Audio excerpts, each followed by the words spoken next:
Hello, hello. A very good afternoon to you all, or evening or morning, wherever you are in the world. Welcome to another live stream with me. Oh, you're going to get feedback here. Hold on. Or evening or morning, wherever you are in the world. As you can now tell. Welcome to another live stream. Right, there we go. So, welcome to another live stream with me, 320 Sim Pilot. I hope you're all doing very well.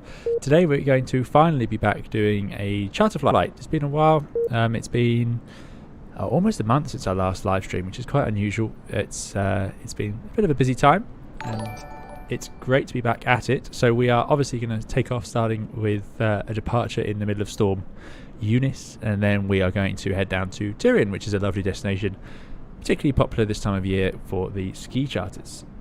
Hello to 725-916. Hello to Epic 7500. Good to see you guys over on Twitch. So yeah, we are of course live on YouTube and Twitch. Welcome to join us on whichever platform you prefer. Good to see you all in the YouTube chat as well. DG27, good to have you back. Hope you're doing very well. All is okay here. Thank you. eSuperfly, indeed, we are flying to Lima India Mike Foxtrot to Reno Airport. Richard V, thanks for coming along and moderating. Good to have you here. And yeah, it's breezy out of Gatwick. 250, 32 gusty 49 at the moment. So it's calmed down. The worst of the weather's passed, but we'll talk about the weather and winds and operating in windy weather throughout the stream today, no doubt. It's the big topic. Part of the reason I couldn't resist jumping on the sim. Etas, I'm good to see you. Lots and lots of names in the chat already. Alex UK, Chick Point, I hope you're doing very well. It's been a while. It's great to see you guys here again. HK's Flight Simulation, hope you're doing very well.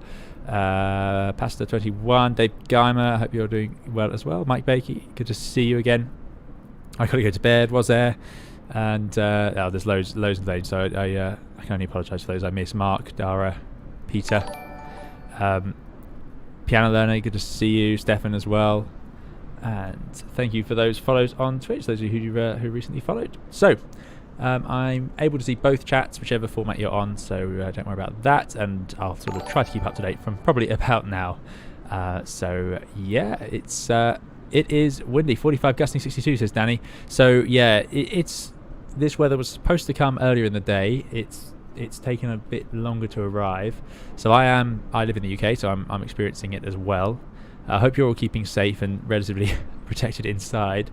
It's been pretty ridiculous here. Definitely the worst I've seen. We've had lots of different issues, including sorry about that, just my phone. Yeah, we've had lots of different issues, buildings losing roofs, things like that. So it's pretty unique, this storm. One of the worst I've seen since I've been flying. Although I have flown on a day with winds similar. Those of you who remember 2014, I think it was, had, my goodness, yeah. Well, that's again winds over 60 knots, which is always a bad day out. So we'll talk about what it means to deal with this sort of weather and how it makes you feel going to work, I suppose. I have indeed been watching Big Jet TV, like a lot of you, I'm sure, who have had some great footage of the go-arounds. And Big Jet TV do a great job of capturing that, and everyone enjoys. I think his name is Jerry, I think. But yeah, his enthusiasm for aviation and flying is always great. It's certainly, it's always interesting to see. It's always hard watching somebody else talk about your profession, as it were, which is just a nature of any job, I suppose, where someone else talks about it. But he clearly has a lot of inside knowledge on it and talks very positively about it all, which is great, and he absolutely understands safety's first. But there's a few little things that have come up a lot during the stream today, which I'm sure you guys have seen, which I'd like to talk about throughout today, just to clarify some of my opinions on some things and flying in this sort of weather. But yeah, great job by Big Jet TV. It's certainly an extreme sort of piece of filming to be stuck out there in those conditions for hours. I mean, amazing commitment and stamina from them. Yeah, fantastic. And I can guarantee you a lot of pilots have been sitting watching that because we can't resist. Pilots absolutely love looking at aeroplanes landing and taking off. The book Fate is the Hunter talks about it. It's something we can't resist, and certainly we all know what it's like to fly in those conditions. So when you don't have to and you can sit and enjoy it and enjoy the spectacle of it, it's a bit of a treat. Now I will say, what's it like if you know you're going to work on a day like this? You know, you're at home, and in the days running up to it, the news is talking about a storm coming. They're closing transport links. They're saying don't go outside. They're issuing red weather warnings. Now that has happened a few times during my career. It happens at most years, actually. Does it actually mean we don't have to go to work? No, pretty much. You still have to go to work, and it's sort of the unusual thing. You've got the government saying don't go outside, please, and you've got you've still got to get in your car or go and catch the train if they're running, probably not, and head out to work. It's expected of us. And the reason is aviation runs at levels of safety, and we are expected to operate at levels of safety where we can handle it. So it's quite normal to still go flying. And if you just cancel all the flights for the day, you can imagine how many of those flights might have actually been able to land. If you look at Big Jet TV's stream, although there were lots and lots of go-arounds, there's certainly been plenty of aircraft that have landed. So that's a lot of disruption avoided by sending the flights and then having the backup plan. And that's where your mindset changes on a day like this. Your plan and your diversion are going to be very different to a normal day where you just have, you expect to go where you're going, and you have to legally have a diversion in mind.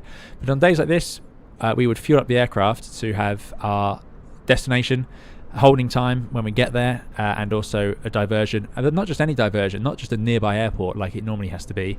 We would have a diversion with wind that is actually much calmer, just in case we're finding that the winds pick up and they're worse, as has happened potentially today. Forecasts as well become less accurate as you start getting into these sorts of conditions, so meteorologists do a great job, and they've been pretty good this time around. But when you start getting into extremes of weather, snow and winds, you can't start relying on the numbers being perfect, because you're operating at the limits of the aircraft. So Airbus has a 38 knot crosswind limit, so that's what we need. And if the forecast said it's going to be exactly 38 knots across the runway, you'd be not very sensible to assume that's definitely going to be the case. You have to start realizing that these conditions may be much worse than that, because no one expects them to be able to forecast to accuracy of a few knots. Obviously they do an amazing job, really. So we have live weather on in Microsoft Flight Simulator. It seems to be doing well. We are indeed using Air 2000. This is window seats livery for the A32NX. There's some big bangs going outside my house. Hopefully the roof is still on. So if I do suddenly disappear offline, don't worry too much, but that's what it would be. Probably the electricity going or something like that. Indeed, that guy, the Chicago to Heathrow 350 diverted to Geneva. It was an amazing diversion, and there were almost 300,000 viewers on Big Jet TV. It was incredible, which is well deserved. You can see why. So we would take extra fuel on windy days like this, no doubt about it. And it's quite possible your airline will load on extra fuel for you, even if you didn't think about it. But all pilots would have been thinking about it. Danny says, quite cozy watching this with the view outside. It absolutely is. It's one of the most cozy things there is. Badly, good to see you. Good afternoon. Thanks for joining us. Right, I have missed a whole load of things today in the chat, so I can only apologise. I've already just started ranting with my opinions. Right. Kai, good to see you. I hope you're doing well. So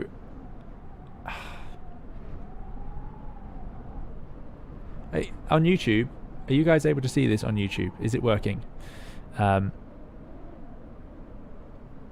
Let me know in the chat, because I'm getting mixed messages from my YouTube streaming software. And how is Twitch doing? Is Twitch running okay? Richard Dastardly says 54 knot headwind at Gatwick about 5 minutes ago. Yeah, so headwind, 54 knots headwind is possible. Yeah, to get in with that. This is doable. Hello to you. Thanks for joining us. I hope you're doing very well. And Ryanair 2107. Captain Wazza says the most dangerous part of your job is commuting to work. Exactly. And Piru Morphus, good to see you. Thanks for joining us. Twitch is working, it seems. Excellent. And YouTube, everything's fine on YouTube. Okay, good. That's fine. That's my software just messing me up. Okay, I'll ignore that. Thanks, Chris, JB, Wild One Ball. Good. Okay, so this airplane is powered up. It's a short flight, 1 hour 20 minutes down to Turin. Before I bore you anymore by talking, this is borderline just a podcast at this point. So we will actually do some simulating of airplanes. Departing in windy weather is not the same as arriving, but remember, on short haul, it doesn't really matter. You're going to have to come back to the windy weather. But departures. Hayden asked me this on Discord earlier, and it's a great point. Is taking off in the strong weather as much of a concern as arriving?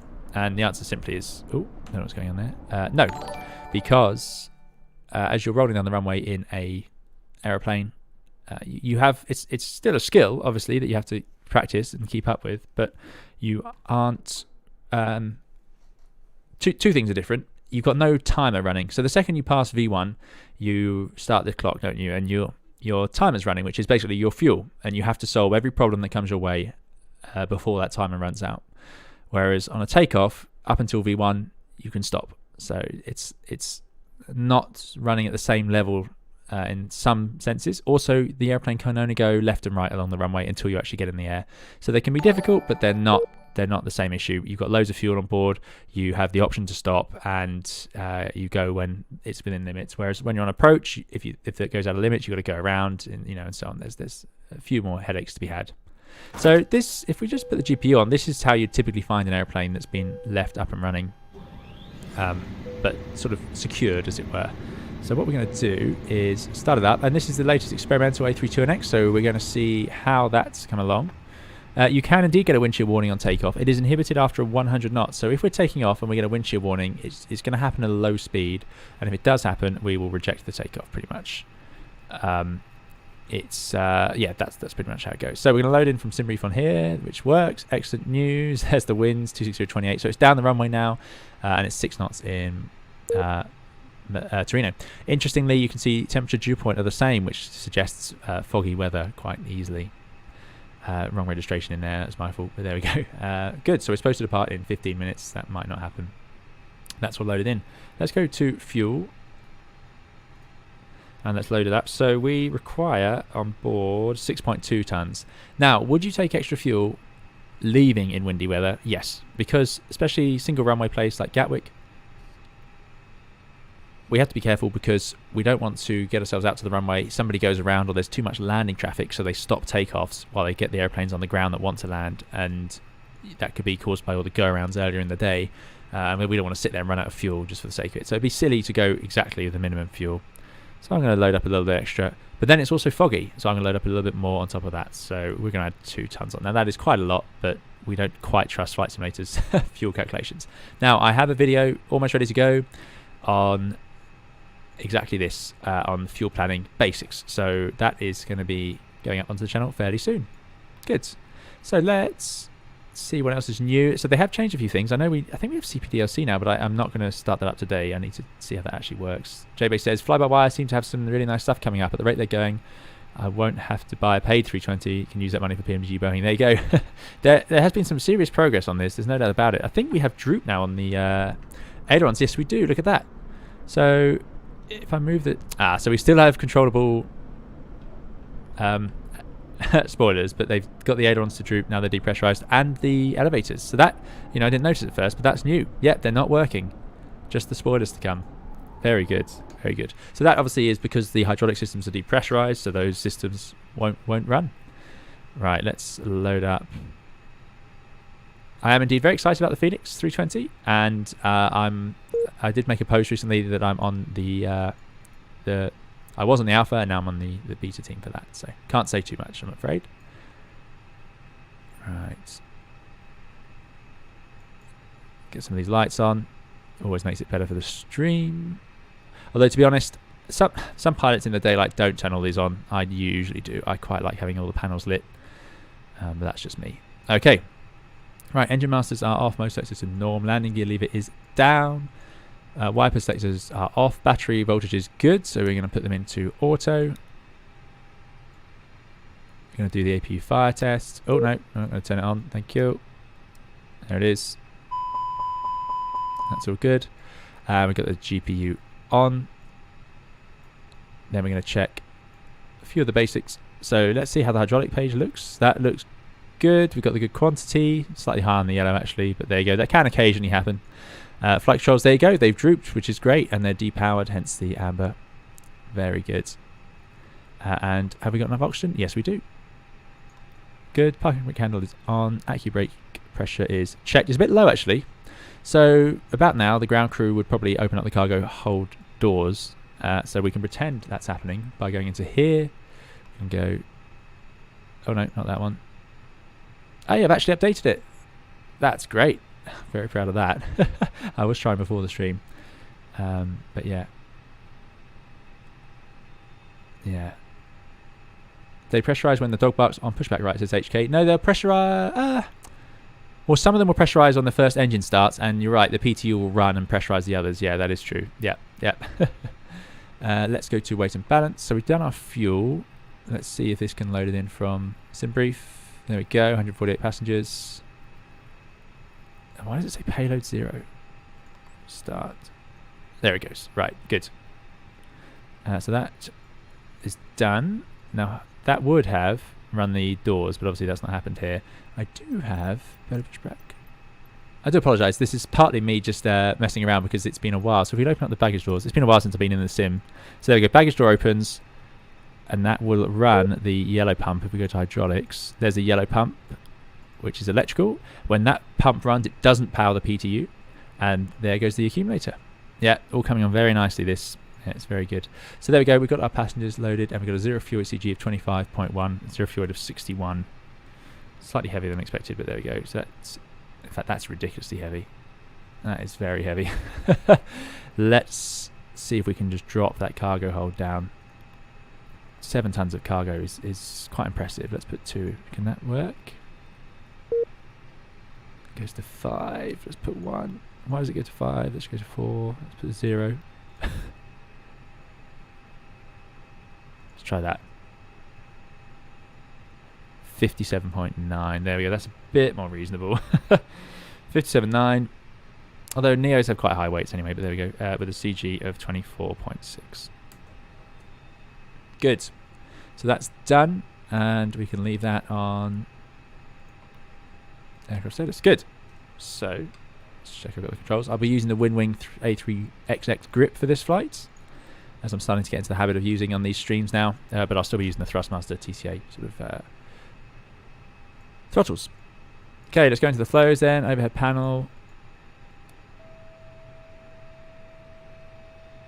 Yeah, I did change the speed of boarding. So that I did change it actually to cheat and have it run at instant, because I found myself changing it more often than I expected. Strobe light to auto. Put the nav lights on.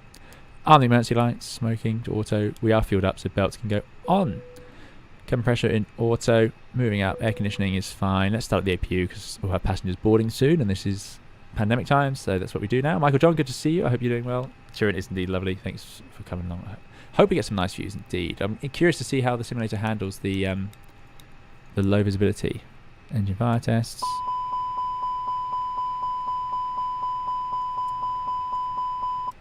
Yeah, I don't know why it was adding extra cargo there, but it seems to have... Maybe if I don't put 0 in there, it adds on extra on top of that. Maybe that's what's going on. Great. Down we come. And just notice steering is on. Terrain still and up in this airplane. No, not a problem. Radar is off.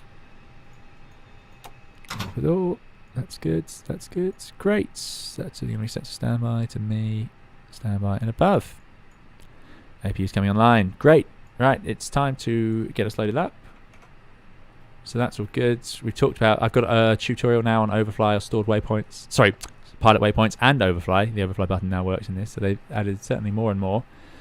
There isn't a Zebo mod in Microsoft Flight Simulator, but it's getting close with this, you know. Let me just change over. Let me just load up the overlay because I've just realised, as ever, I failed to do that.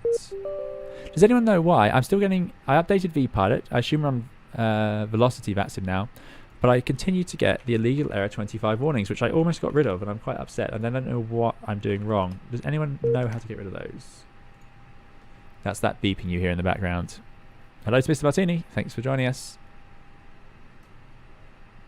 Leeches Maggie, good to see you as well.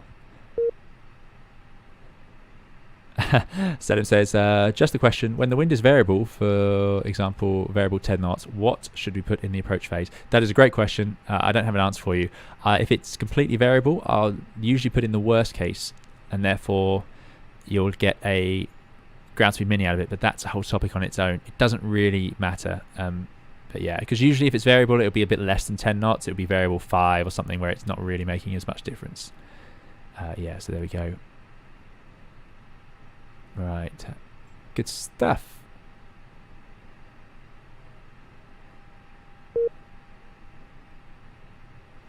Okay, so that is checked. So we're doing diff strip. So data page works. We're actually in date for the first time in a long time. Then we go to init A, and we're just going to request it, and hopefully it'll load it all in.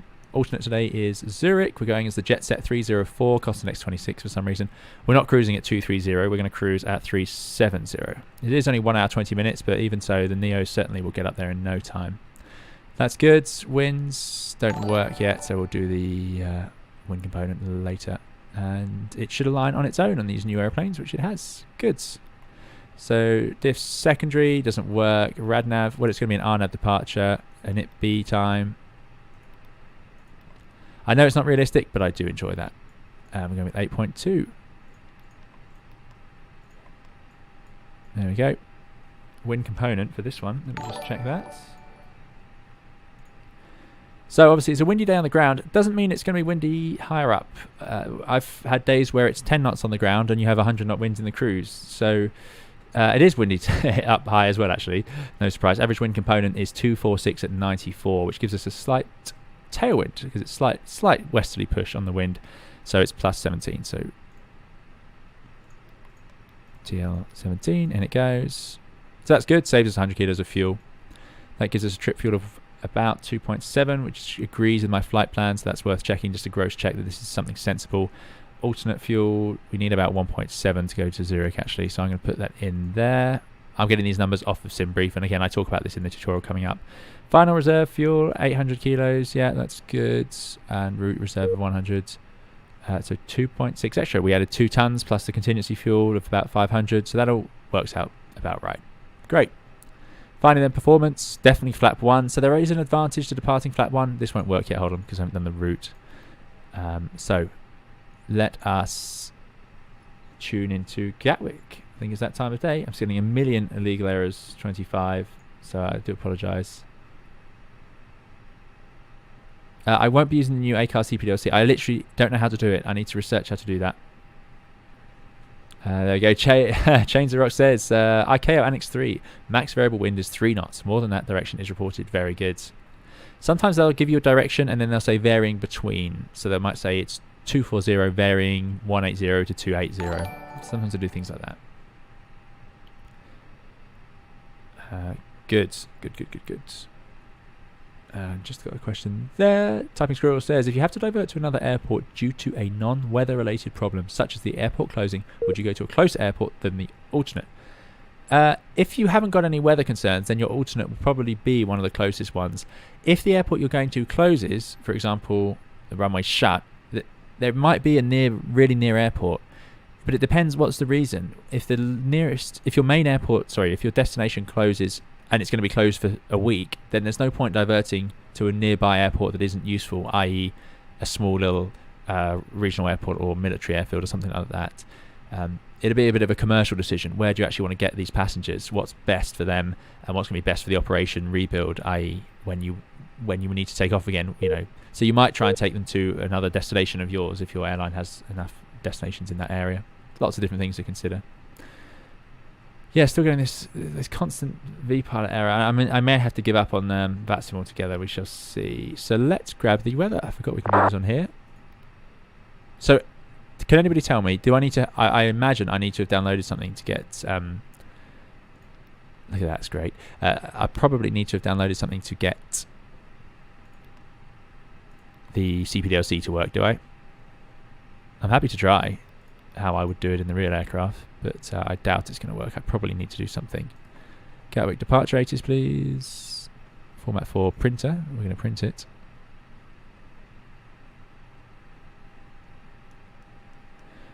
Waiting to see a little mark to let me know I can actually press that. Oh, there we go. Thanks, Eric. You need Hoppy client. Thanks, Siddharth. There we go. Yeah.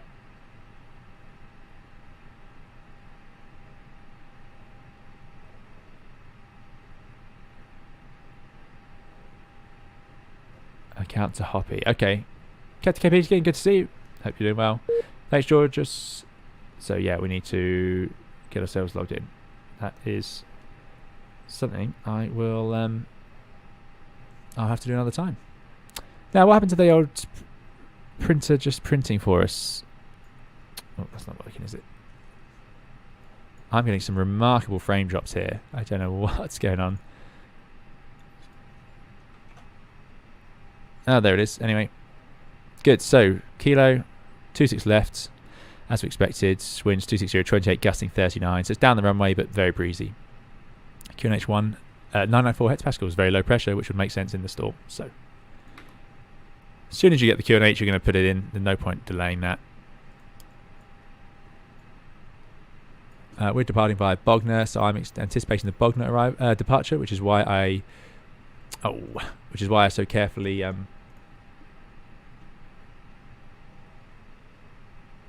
had all this set up earlier, I promise. Which is why I had it. Oh, sorry about this. I don't do too many things here. Right, got the flight. There's our route, by the way. It is exclamation mark route should bring it up because we do have the Cloudbot running in theory. Oh no, we don't. Let's try again. Wake up Cloudbots. It's been a while. You can see me struggling with basic things here. Okay, good. So this is all tuned. So Bognor 1 X-ray. There we go. We're going to take off and head south. It's all RNAV. No point tuning any VORs for that. They're not going to help us at all. You can see that we stop initially at 5,000 feet and then a step climb to 6,000 feet. So let's put 5,000 feet in the window.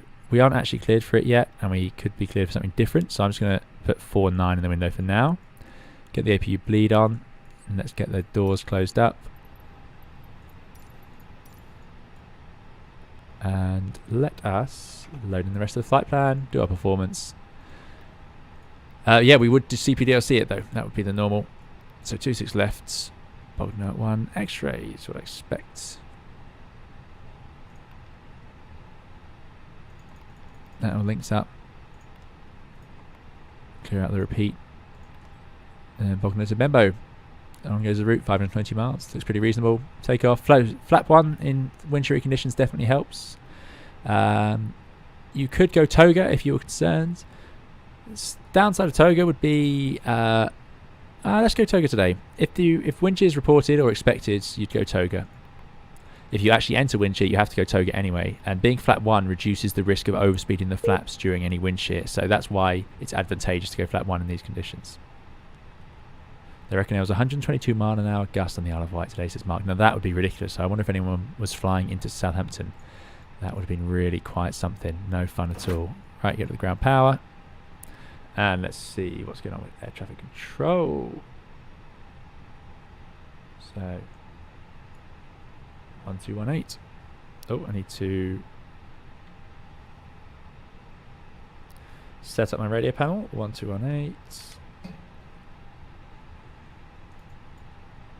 Oh,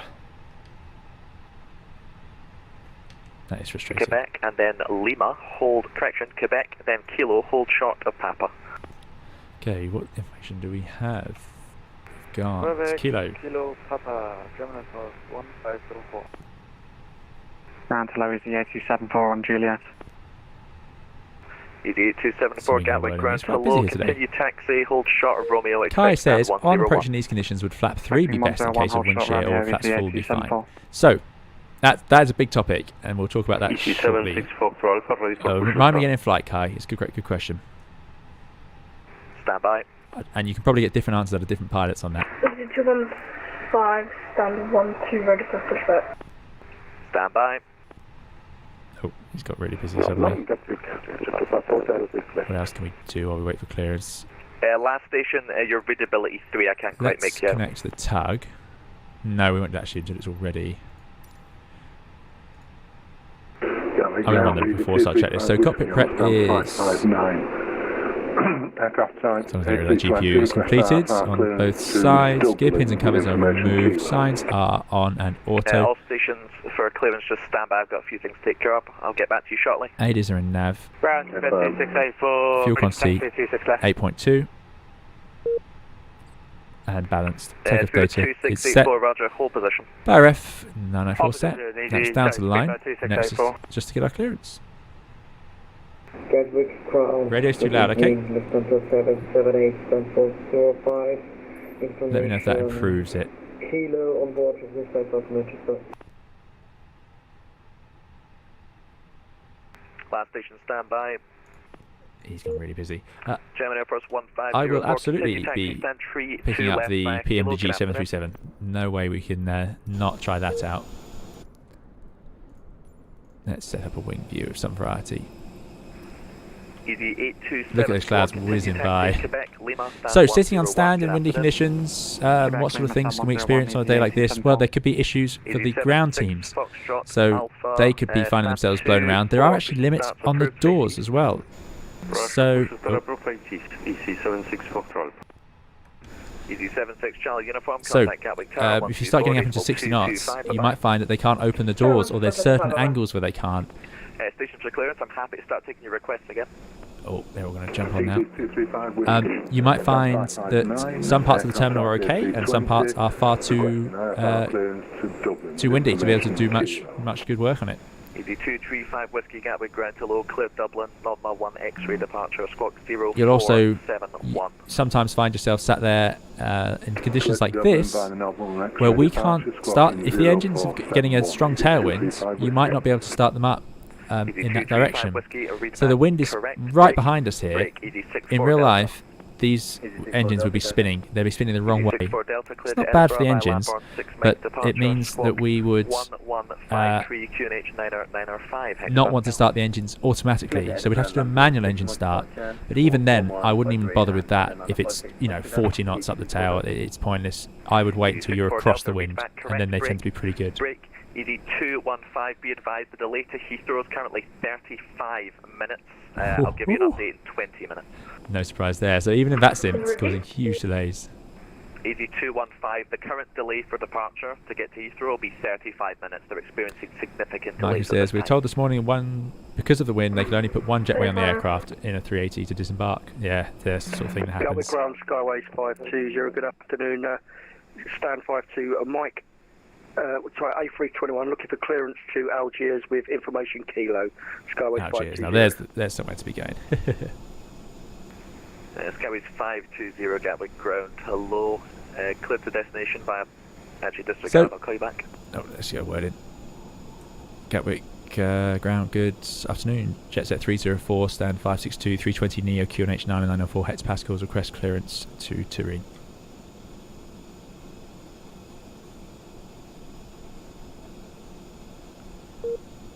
Yeah, 304 Gatwick ground hello, cleared Turin via Bognor 1 X-ray departure, squawk 7502 QNH 905 hectopascal. Cleared to Turin, Bognor 1 X-ray departure, squawk 7502 QNH 995 hectopascals, jet set 304. Jet set 304, read back, correct, brake, speedbird 2684, you can taxi all the so, Mike 7504 now, that is one that you want to type in carefully, you don't want to get that wrong. We'll set off a few messages for air traffic control. Midland 196 at gate 14, Airbus A320 NEO, ready for IFR clearance to Turin, information kilo. Oh no, I got it wrong. 7502. There we go. Hello, cleared Turin via Bognor 1 X-ray departure. That's 5,000 feet, and we'll just check in the box. Bognor 1 X-ray. There it is. Clear to Turin, departure on Bognor. So we're ready to go. Let's get pushback if we can. Squawk code 3450. But yeah, you might be sitting here with the plane shaking around, and the engine spinning the wrong way. Midland 1906, read back, correct. Jetset 304 stand 562, request push and start. 2 stations, easy 138 Echo, stand 108, push and start, approved, face east. It's always that. You always feel like they never hit you. It's always the other station they hear. Easy 138, okay. Here's the second station for push. November, stand 102, request push and start. Ah, someone jumped in. Say call sign. Easy 84, Zulu November. Easy 84, Zulu November, stand 112, push and start, approved, face east. Stand 112, push and start, approved, facing east, easy 84, Zulu November. Jetset 304, stand 562, request push and start. JetBlue 9904, radio check. Station radio check, readability 5, brake, Jetset 304, stand 562, push and start, approved, face south. Push start approved, face south, Jetset 304, thank you. Excellent, controller's doing a very good job. So, beacon on, closed doors and windows, thrust levers are at idle. Let's go. So below line, windows, doors closed, beacon is on, mobile phone off, thrust levers idle, parking brake is set. Let's push back to face south, which is sort of what we expected. Call the tug.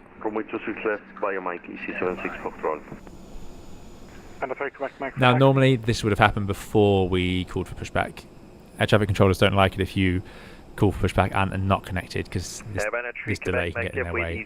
Now we're going to push back. He didn't give us any special instructions. No one else has pushed back, but we won't go too far so we don't get in the way of these crew up here.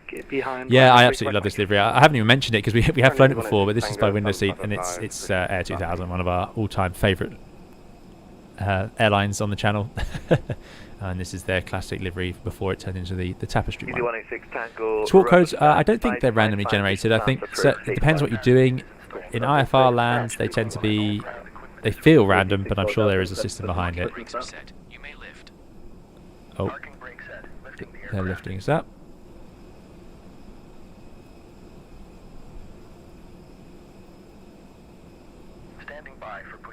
In Rotterdam, it's 23047, gusting 70. Yeah, that's pretty bad. The problem with 70 knot gusts is you just couldn't do anything. You wouldn't be able to unload the passengers even if you landed there. But those conditions don't tend to last for long, a couple of hours usually at most. So yeah, the storm's headed east now. Okay. Easy 76 We need to get going soon or we'll get in trouble here. Contact Gatwick Tower 124.225, bye-bye. 124.225, PC 76 Foxtrot, thank you. Ryanair 3 Quebec Mike, contact Gatwick Tower 124.225, bye-bye. Divar 225, straight right Mike today. Easy 64 Delta, request push and start. Run. There we go, brakes released. Off we go. Easy 64 Delta, request push and start. So, yeah, we're not going to start the engines while pushing back. It would be absolutely hopeless. It's not sensible to try and do that. So, again, we have the last wind gave us, what's the wind speed here? 260, 28, gusting 39. So, yeah, we're going to wait until we've pushed back and gone across the wind before starting the engines. You might want to consider taxiing on two engines as well in conditions like this, just because it's going to potentially be harder. I believe there's a JetBlue station. Because as we taxi south, that wind is going to hit this tail. So it might not be too bumpy sitting there now, but as we park up facing across the wind is going to be hitting this tail and shaking the whole airplane around. So you probably would feel it, especially at the front and back of the airplane. You'd feel it sort of shuffling uncomfortably. So we'll wait till we push back and then we'll start them out. Uncle Monkey says, been watching Big Jet TV most of the day. Very impressive, especially the 380s. Yeah, exactly. I've been watching it here all morning. Couldn't resist. Hayden says this airplane doesn't look like Concorde. No, that is a really good point. This is a bit of an impulsive stream, I must confess, but yeah. Right, let's start getting ourselves across. Speed 2546 Gatwick ground.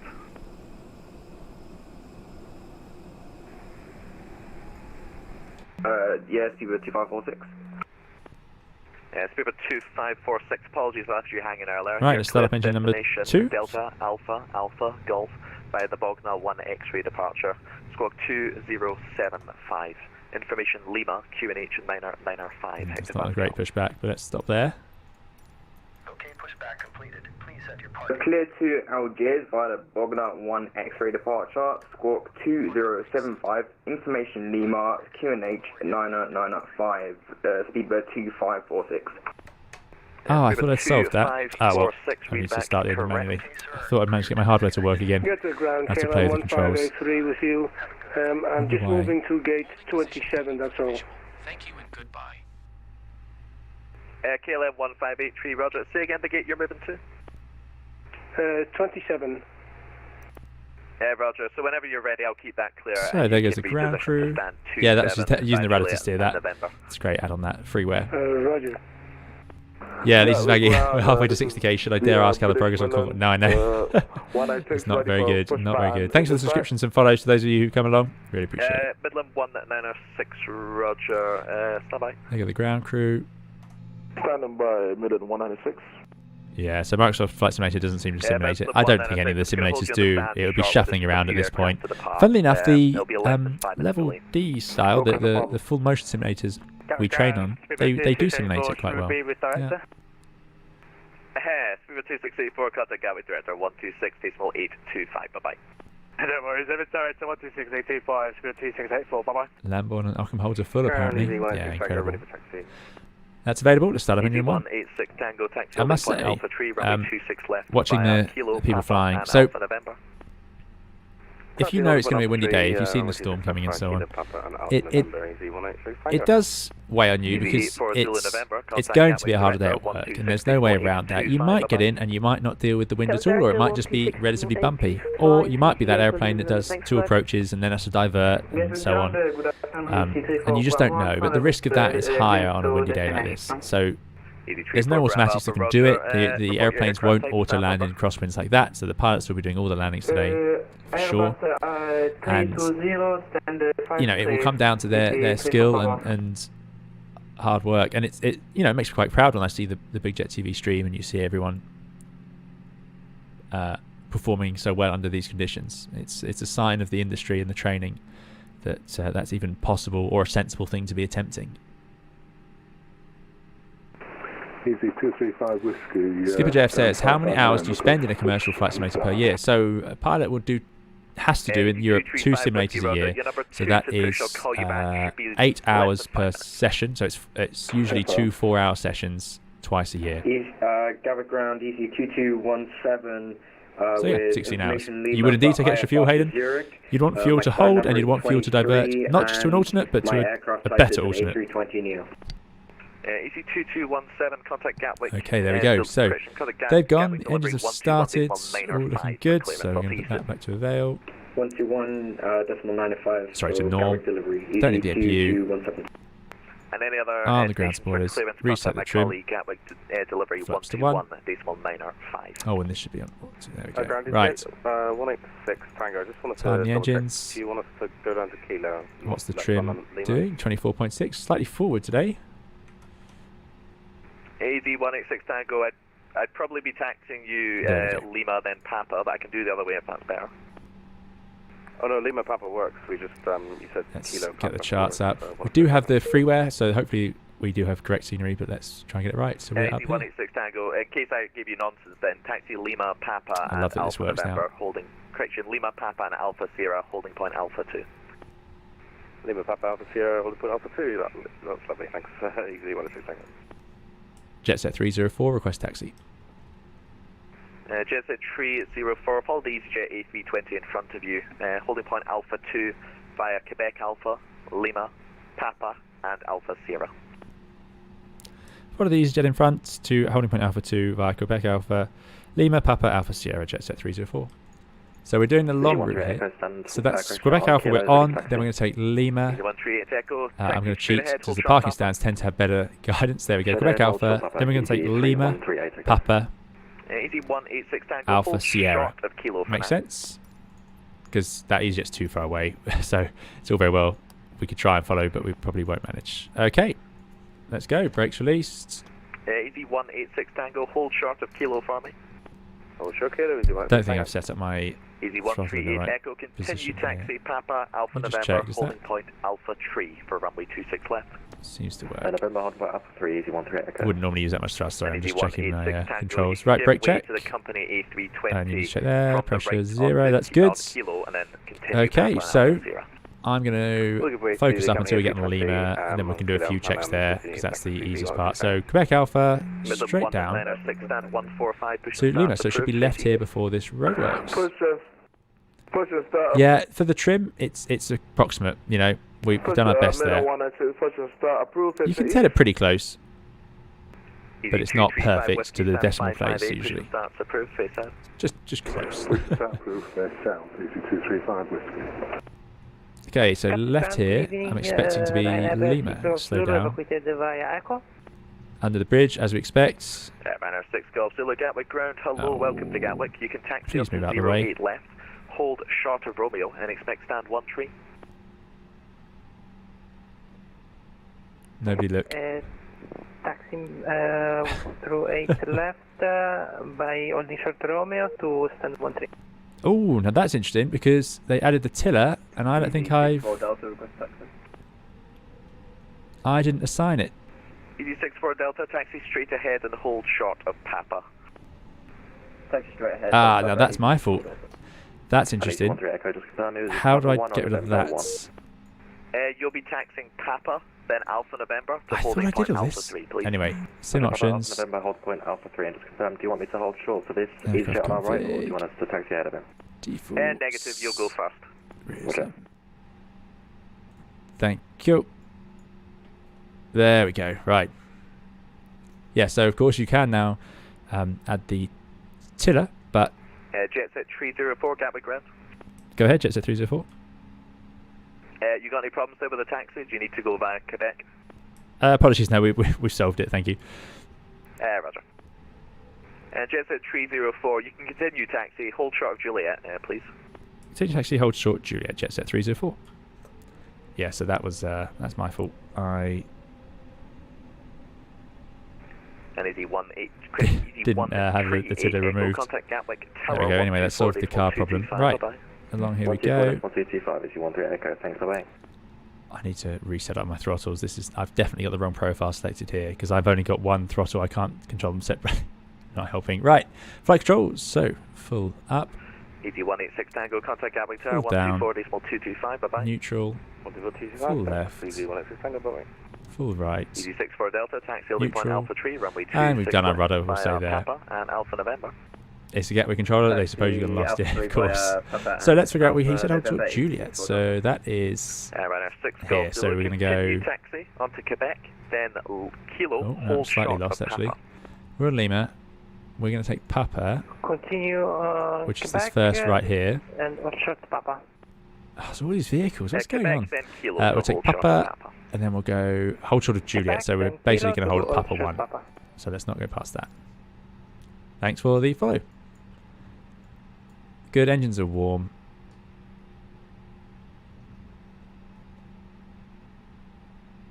Yeah, so the reason I had the tiller assigned when I was using the Thrustmaster TCA, but with the Wing grip, there is no twist axes on it, so I haven't got any way to assign a tiller on this one.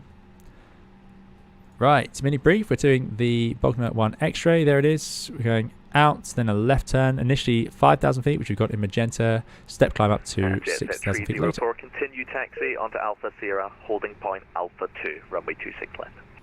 Continue taxi Alpha Sierra, holding point Alpha 2, 26 left, Jetset 304. Okay, that's good. Back to the original plan. Yeah, so 5,000 feet, then 6. We've got a speed limit of 220 knots. We can do that clean, so we're going to clean up as normal on takeoff. It is windy, so if we get a wind shear on takeoff, we'll simply go to Toga and follow the SRS. We won't change the aircraft configuration until we are out of the wind shear. Good stuff. Thanks for those subscriptions. Gatwick ground, EC2217, ready for... I always write down my taxi clearance. I'm not very good at remembering. In the real world, I'll write it down, or I'll write it in the scratch pad on the MCDU. Right, let's turn on the radar. That doesn't really work. The TCAS does now work, which is great news. Max... last station for Gatwick ground, say again. EC2217, ready for push and start.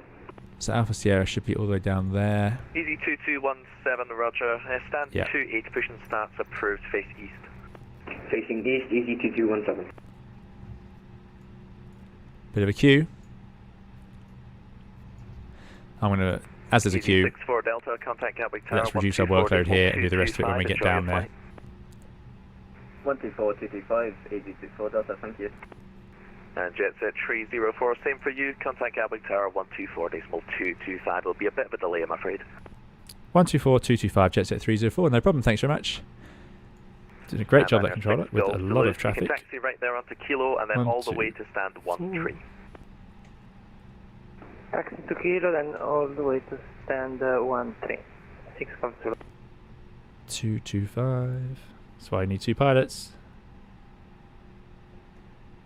And we'll just bring it to a stop here. Set the parking brake. Right.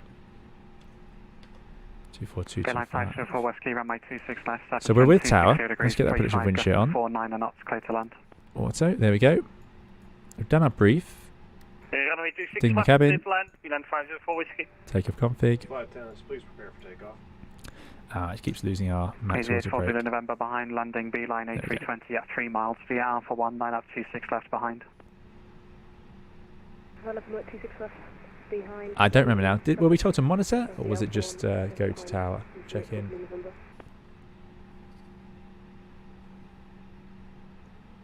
Oh yeah, we should have done the after start. Oh, this after start checklist I don't like. It doesn't include flaps for some reason. But anyway, anti-ice is not required. Ecam status is checked. Pitch trim.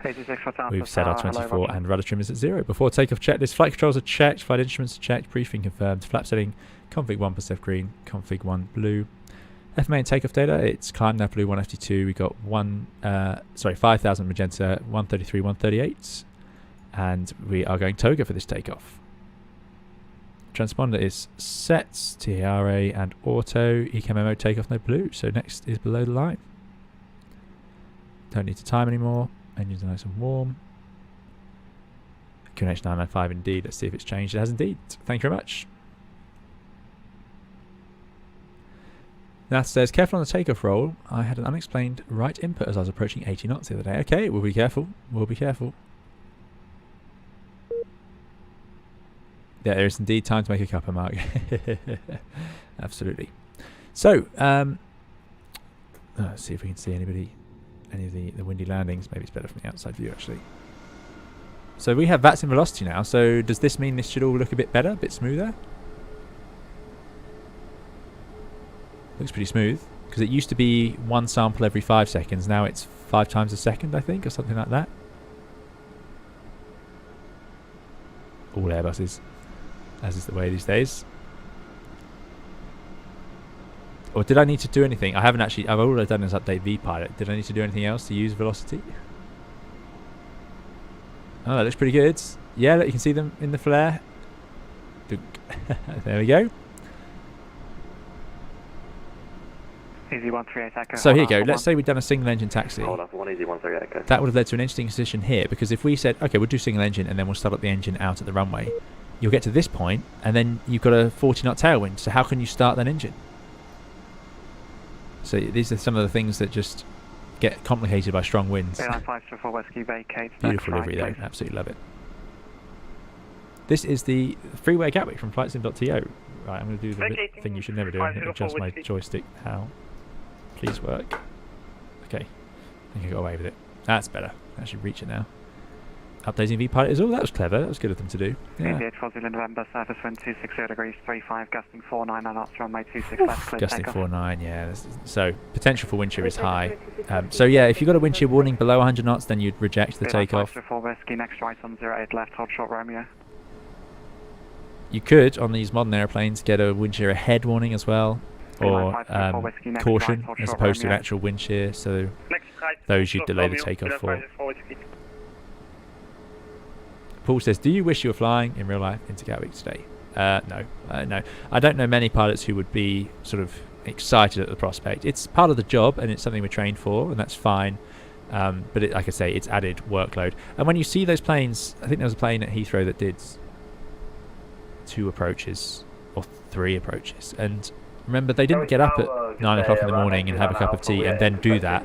They've been operating an airplane and running the show for hours by that point. They probably woke up very early in the morning. You're talking at sort of 5, 6 a.m. at the latest. So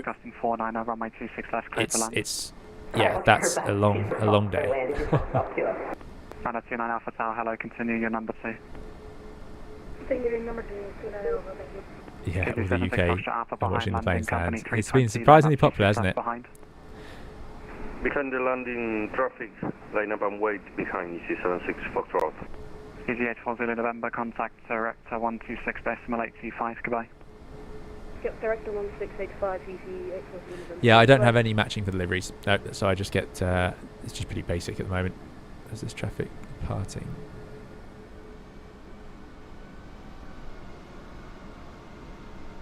Was there someone on approach? There they are. Should work in the cockpit actually. There they are, look at that, excellent. Oh, they were for a second anyway, 400 feet. Engines warm on a NEO after 3 minutes after start.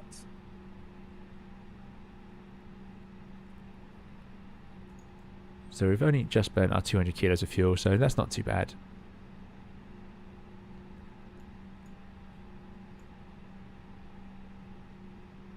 So on those of you watching the stream from Big Jet TV, you'll have seen airplanes go around from all sorts of points on the approach. So ones that will go around from sort of this point in the flare, it's probably the pilots are unhappy with it, so they bin the approach. They go around themselves. There's something about it that's making it not sensible to continue. If they go around from way out, there's a few options. It could be that the winds have gone out of limits. So air traffic control will report a current wind, and it could be out of limits. You will, as a pilot, you'll decide on approach. You'll talk about it with the other pilot. You'll say, well, how late will we accept the winds to go within limits? So if we're on approach and it's outside of our crosswind limit, you know, and we at 1,000 feet, are we going to continue to 500 feet and see if it improves, or are we going to go around from 1,000 feet, or are we going to go around from 200 feet? You know, now wind checks below 500 feet is quite difficult to get one in time and be sure of it. So probably that's a bit late. But this is a discussion you'd have to have and come up with as a team, because it may be that if the wind's been out of limits for the last 20 minutes, is there much point in continuing to 200 feet? You know, what are the chances it's going to suddenly improve at that moment? But if it's been up and down, and let's say you're at 1,500 feet and it suddenly goes out of limits, maybe by the time you're at 500 feet it's improved. So these are all things to consider. So you might see airplanes go around from further out because of just the limit, it's out of the limits, which I think I saw happen earlier today when all the airplanes suddenly broke off the approach. If you have it where they're going around a bit lower down and they leave the gear down, Big Jet TV talks about this, it's quite likely to be a wind shear go around. There's no real thing. A wind shear go around isn't a real thing. It's a wind shear. Well, I suppose in some airplanes it is. In the Airbus it's just a wind shear manoeuvre where you don't change the configuration. So in a normal go around we'll go to full power, raise the nose, bring in the flaps to stage and raise the landing gear and go around, which is quite a neat way to do it. That's just when you're missing the approach. You're going to go and do something different and you want to get away from the ground. So what you do is you get rid of the gear to remove the drag of that, and you bring in some flaps to remove the drag of that and provide better climb performance because you're already in the air. But on a day like this, if you get a wind shear warning, you're not allowed to do that. You have to actually just go to full power and climb the airplane away without adjusting the configuration. So why don't we adjust the configuration when we have a wind shear? You know, when you see that the wheels are left down, why is that? And it's because if you start changing the configuration of the airplane, it will temporarily lose lift. So if you've had a wind shear warning from the airplane, and not a predictive wind shear, I mean an actual wind shear where you have to react like that, it's because the airplane is sensing a huge change in wind, and that is potentially causing a loss of energy. Things like a microburst, it's pretty nasty stuff. So you could be losing altitude. And some of the worst wind shears recorded, they actually load them into the simulators and we try them out, and they are incredibly severe. Things that you will probably never experience in your life. But they are out there, they have happened. So the wind shear escape manoeuvre, as it's called, is designed to provide the airplane with the best way out of that situation. So if you go full power and raise the nose, they think that is a better idea than trying to also change the configuration, because if we bring in the flaps a stage like we would in a normal go around, you'll lose a little bit of lift as soon as you do that. Just a little bit potentially, but you'll lose it nonetheless. If you then try and raise the landing gear, which you think would be a good idea because you're going to reduce the drag on the airplane, but as you raise the landing gear, all those doors are going to open. So your little nose gear doors here, your big main gear doors, so they open, they get in the way of the airflow and produce drag, and they'll create huge holes in the airplane which create drag, and you can actually sense it when you're doing your engine failures after takeoff. You'll feel that. So it makes sense that we don't adjust the configuration if we're trying to escape a wind shear. Now usually the wind shear won't be that severe that would actually make a realistic difference, but that's the procedure because there are situations where it would. And it's the same for a GPWS, which is the ground proximity system that shouts terrain at you. We don't change configuration then either, for the simple reason we don't want to create any extra drag. There just isn't time for it. Some of you, I'm sure a lot of you knew that already, but that's typical of what's going on there. And that is the big difference between the two. This is a pretty bad cue.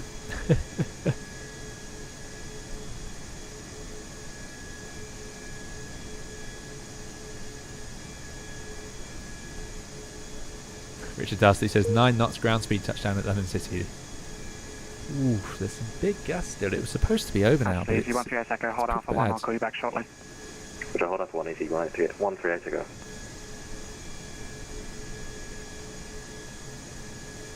Depends how many of these are ahead of us. Potentially all of them. Lauren V, there you go. Lauren V's always got the great aviation knowledge, and that's absolutely right. Delta L1011 in the 70s hit with a microburst on approach, fell out of the sky due to wind shear. Yeah, microbursts are nasty. Microbursts are big downdrafts from within clouds. You can see the wings rocking and everything. That's great. No, the velocity update's definitely done some good things there. Now hopefully this, did they say they're already immediate? thought they did. Somebody else is out there on approach. So this is exactly why you wouldn't go with minimum fuel on a day like this, even if your destination is expecting nice weather.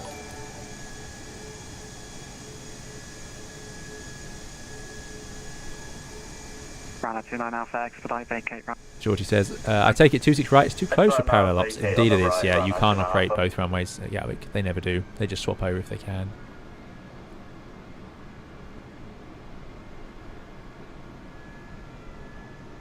Easy Superfly says, I got a full TCAS RA from another A320 on departure out of Gatwick. 200 foot separation. 31707, Yeah, 260 be careful for that. 35, gusting 49 and knots, runway 26 left, close to land. And now we've got another airplane behind them. Oh, this could take a while. Runner 29 Alpha, next flight, contact ground 1. Have you ever had, Ranger asks, have you ever had it where you've waited so long and used so much fuel you had to go back and refuel? Thank you. No. I've had it where we've been sat on stand for so long with a slot, because in days like this, air traffic would probably have held us on stand. They'd given us a slot. But still, the excuse can still form. But yeah, I've had it where... There's another one behind that. We've sat on stand and had to call it fueler back because it's clear the delays are more severe than we thought. That's part of being air crew, is that you've got to be adapting as things go and reviewing it all the time, because you can't just say, well, we took extra fuel, so that's that. You need to be able to hold your hands up and say, we took extra fuel, it's not enough, let's get some more. But it's quite hard to do that. Once you've made a decision, you've got to unravel it a bit. So it's important we do that. We call insufficient fuel for departure becoming a pumpkin, says Lauren V in the United States. Very good, I haven't heard that one. Devin says, I'm going on a plane in a few days. What do you do to stop your ears from hurting from pressure on the descent? That is interesting. So you can just sort of... Chewing on a sweet used to be a thing. People don't do it so much these days. They used to hand out sweets on airlines like Air 2000, I remember. So if you do have trouble... I tend not to have trouble. I do it quite a lot, so I seem to have got used to it. But yeah, chewing or... some people find swallowing works. Yawning can also help to just release the pressure. There's probably some good medical advice out there, so I shouldn't start doing medical things. But those are some of the things I end up doing. Left, hold short, Romeo. Taxi 08 left, hold short, Romeo, Skyway 3170. Yeah, Richard Dusty says yawning or swallowing helps pop your ears. Pretty much what I do. Chewing gum or something like that, if you chew gum. So this is what we're getting here, is all these airplanes on approach. Now this can happen in severe conditions. It's Easy 13 take over behind landing, B line 320 at 1 mile via Alpha 1, line up 26 left behind. What air traffic would often do, and I'm sure they are doing, is they would put in gaps between the arrivals. So they will build in the gap, they'll talk to the tower, the approach controllers will talk to the tower, build in the gaps so that they can get these people away. Valsalva maneuver, says Dave. Yeah, so that's, I don't usually have to do that, but that's you got to be careful doing that. So that's why I won't recommend it if you look it up and find the details yourself. But I wouldn't like to suggest it.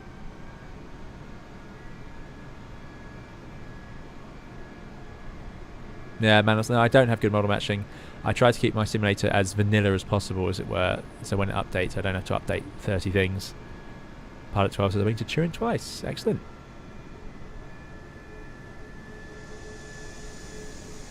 Okay, things are moving. How far out's that one?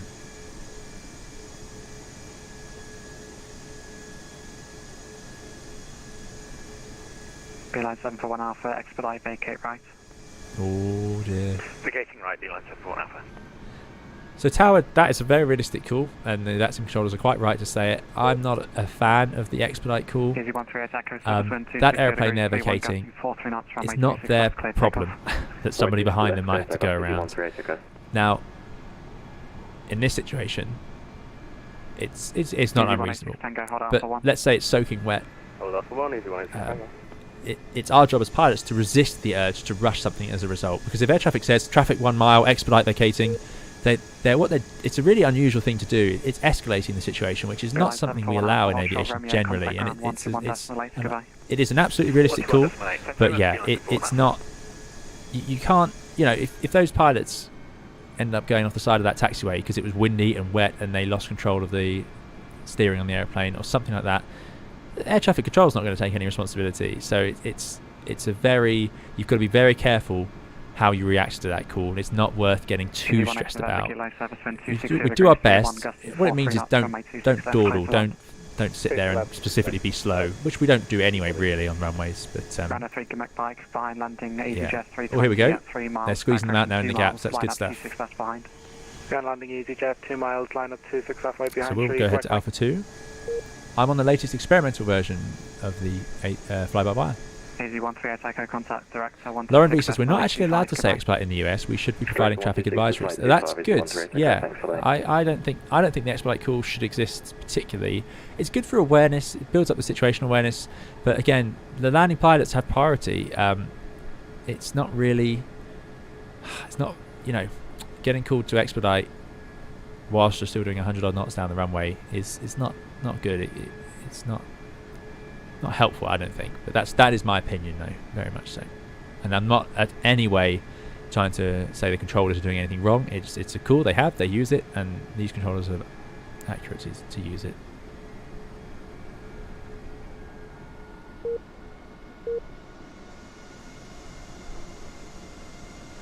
Lauren B says it's your runway until you leave it. There you go. Sometimes what I like is that the slightly more informal ways, and that's where American ATC has its advantages. I think, again, this is all very much my opinion, because if a controller says to you on final, clear to land, and traffic's quite close behind, so if you can don't hang around on the runway, you know, it's just something, just like, okay, and that might change my mind about where I'm planning to vacate. I might say I was going to roll along the runway and vacate later, but I'm going to actually make sure I get off at that first exit, or something like that.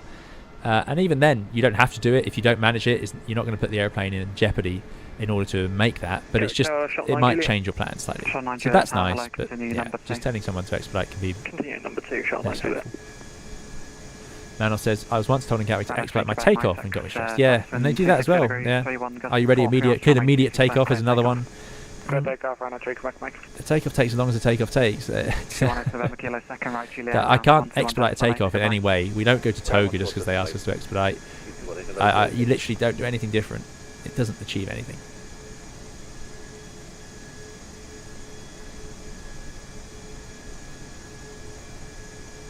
Again, I'm going to talk about the Valsalva manoeuvre and clearing your ears. Everything involved with your ears and pressure, be very gentle, very careful. It's very easy to damage them.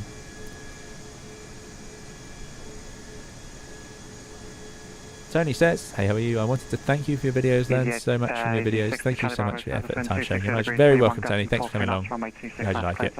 Indeed, HK, loads of traffic this time. How bored is everyone? I know these streams aren't usually a hive of excitement anyway, so are we happy? Or do we want to... Things are improving though. Things are improving. I think we're almost there, so it'd be a shame to disconnect now. And it's a short fly when we get going anyway, so this has given us a chance to chat about some things I wanted to talk about. Runway 3, Quebec Mike, contact director 126.825, goodbye. 126.825, 3 Quebec Mike, today.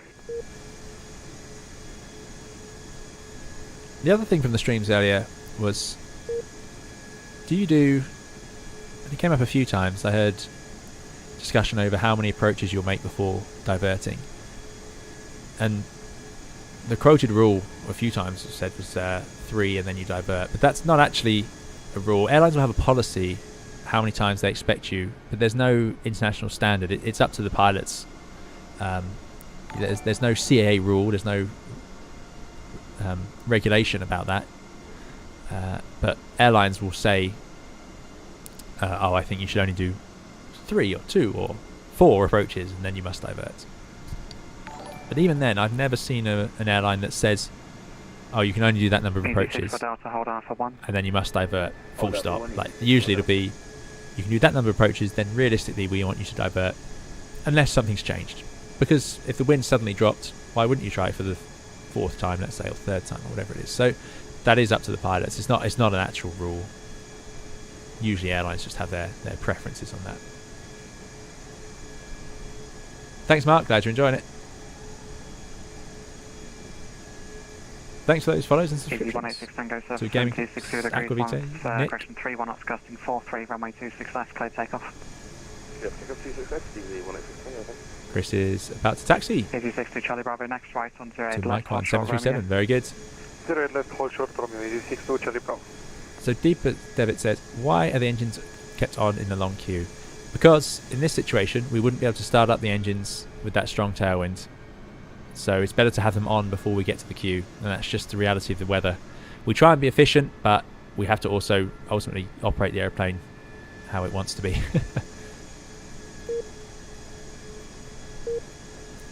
Mickey says, a Qatar 380 went around twice at Heathrow before successfully landing. There you go. Yeah, so it can happen. And yeah, that's it. It's up to the pilots to consider, well, why did we go around? Was it because of something I did? Was it because of the runway? Something specific about that approach? You know, lots of reasons.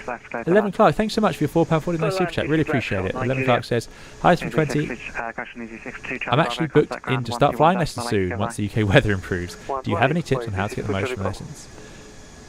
Thanks so much, 11 Clark. I really appreciate it. That's very kind of you to donate to the channel, and just enjoy it. Follow your instructor's advice. My first lessons, I mean, I played Flight Simulator and so on when I was younger, but just enjoy it. It's some of the funnest flying you'll do when you start flying, and it's all going to be new. Airways 320 at 2 miles via Alpha 1, line up 26 left behind. Enjoy that, and you're coming. You know, as we get into spring, that'll be a great time of year to be doing it, and just have fun. Easy 186 Tango, contact director 126.8. Don't get frustrated. There'll be days where you don't get to fly for weather reasons or so on, and there'll be days where it's, you know, a bit rougher in the cruise, and there'll be beautiful days where it's calm and so on, and that you'll experience it all. But yeah, I remember when I started flying, the biggest problem was weather. Always waiting on weather, not getting to go because of that.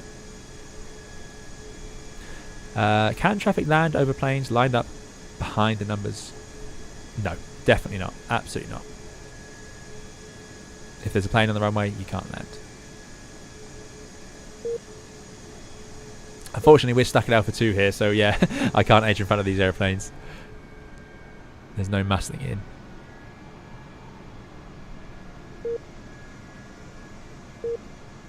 Oh, up and down. And down. And up. Shot 9 Juliet going around. There we go.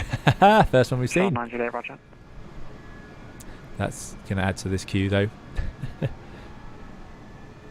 I'm not allowed to say anything about the Phoenix. Shuttle 9 Juliet, standard mist, monitor Unicom 122.8.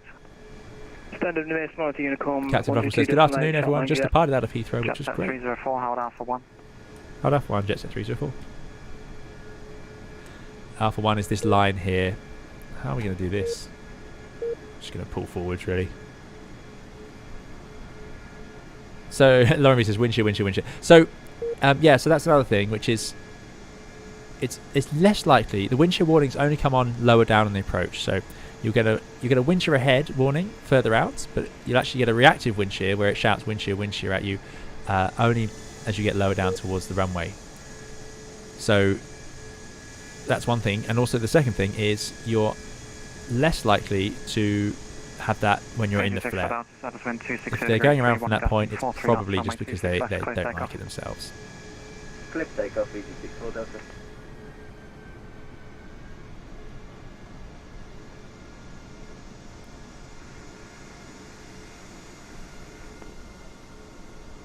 Station calling with static only. That would do. Skipper 1414. Shield 1414 tower, continue approach. Approach fuel 1414.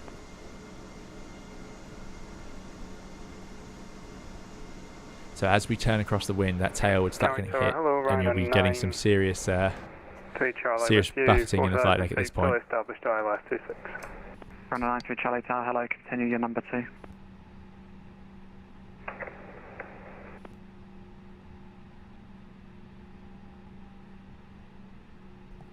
Yeah, I'm not sure why they sent that go around to Unicom, but maybe they're just, maybe they're just too busy. 31 gusting 43 knots, runway 26 left, clear to land. Clear to land, 26 left, Skipper 144. Yeah, this 6 foot out, that's Squawk Mode Charlie. This situation, both pilots will be desperate to get a good look. FO is going to be the one today you can see. 6 foot out, thanks, there's nothing further. Monitor Unicom 122.8, goodbye. Unicom 122 display. See the landing traffic a bit better.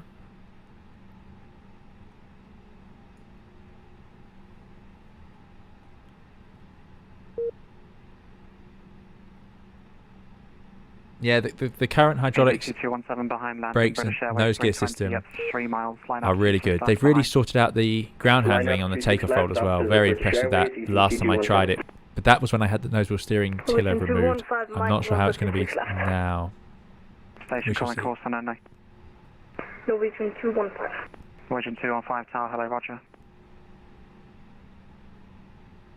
Tony says, does Toliss have predictive wind shear implemented? I'm not sure about predictive.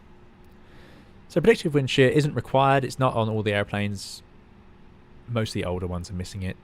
And what it does is it will shout wind shear ahead, wind shear ahead. And it's not, you have options from that point. You can just do a normal go around because you're not in the wind shear yet. It's just displaying it. And it will actually show you on the navigation display. It will draw it on here. It could be off to the left. So if you're making an approach straight in front of you and you get wind shear ahead, but it's over here, you might consider continuing. You know, it's a judgment call. I've never actually seen it in the real airplane. Garrick Tower, EC 2217, confirm cleared to line up 26 left. Negative. EC 2217, landing traffic's 1 mile. Landing traffic's 1 mile, negative, 2217. Oh, good on them for asking. Air traffic would always prefer you ask. 1414 going around wind shear. There they go. Shared 1414, roger, standard mist. Sorry, standard mist, people 1414. EC 2217, line up 26 left. Thanks a million for the subscription. EC 2217. Shared 1414, monitor Unicom 122.8. 122.8, people 114. I am on the beta team, Dave. I can't say anything about it. EC 9013. I think that's just static scenery over there. Fire testing, maybe. Or practicing.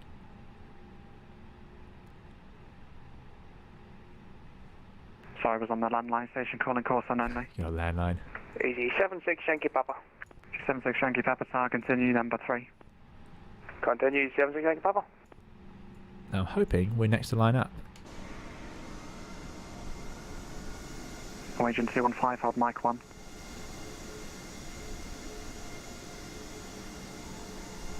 Norwegian 215, hold mic 1. We have just about managed to keep our wingtip the right side of that line. AZT 217, I'm not sure what they really do. 31 gusting 43 knots, runway Oh. 26 left, clear takeoff. That's not so good. Takeoff 26 left, EC 2217. The winds as they are today, put a string on them. Probably you could do that. Just have it flying up there like a kite.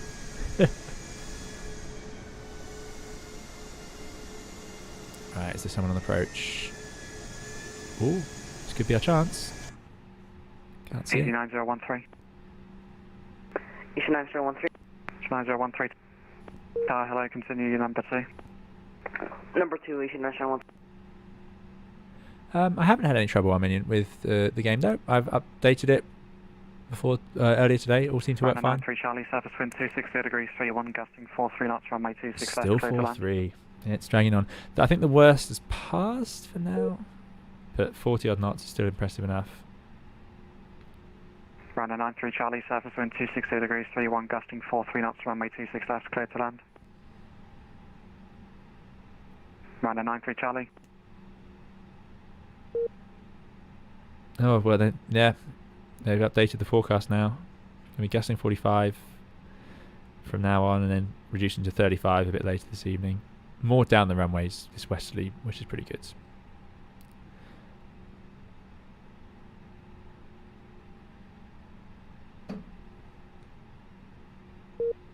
Oh, is it that? So is my scenery correct and that person's is wrong? Is that the idea? Problems on FSX. 40 minutes queuing. Yeah, it's pretty bad, isn't it? Can you take off before Christmas? It's goofy. Yeah, anyone watching this on playback's gonna be dragging the slider through and wondering when we're actually gonna get going. I'm a bit surprised. Have we disconnected altogether now? No, still got traffic. Ryanair 93 Charlie Tower. What are we waiting for? There's a few planes out there, but they could have got something away.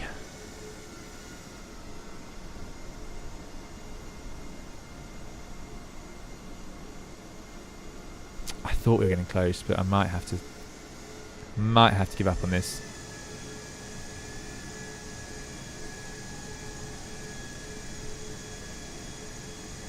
Yeah, we could do a rolling takeoff. Although the one thing that's going to be important with a headwind is not an issue actually, but with a crosswind you have to do that engine stabilisation very carefully.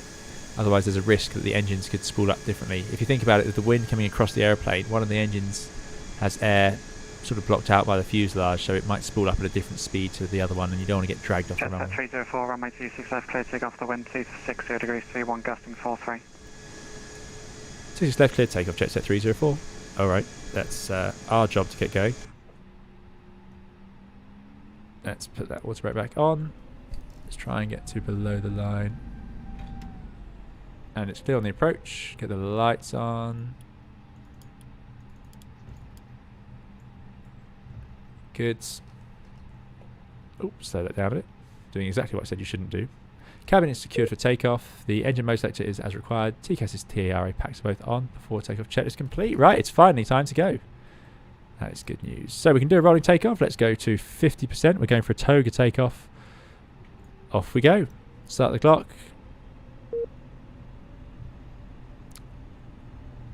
That's all good. All the way forwards. Mantoga SRS. Power, Runway order thrust is blue. Cross on only, please. 80 to 100 knots. Stick to neutral. Yeah, it feels really good on the rudder now, this airplane. V1 that rotates. That industry leading rotate law. Work, so positive climb. Please cancel Gear up. Nav. Left 180, climb 3000. And you see, just not so exciting when you're taking off. Because by this point in the process, you're pretty much done. You could still get a wind shear, but it was just about dealing with the crosswind on takeoff. Hold Alpha 1.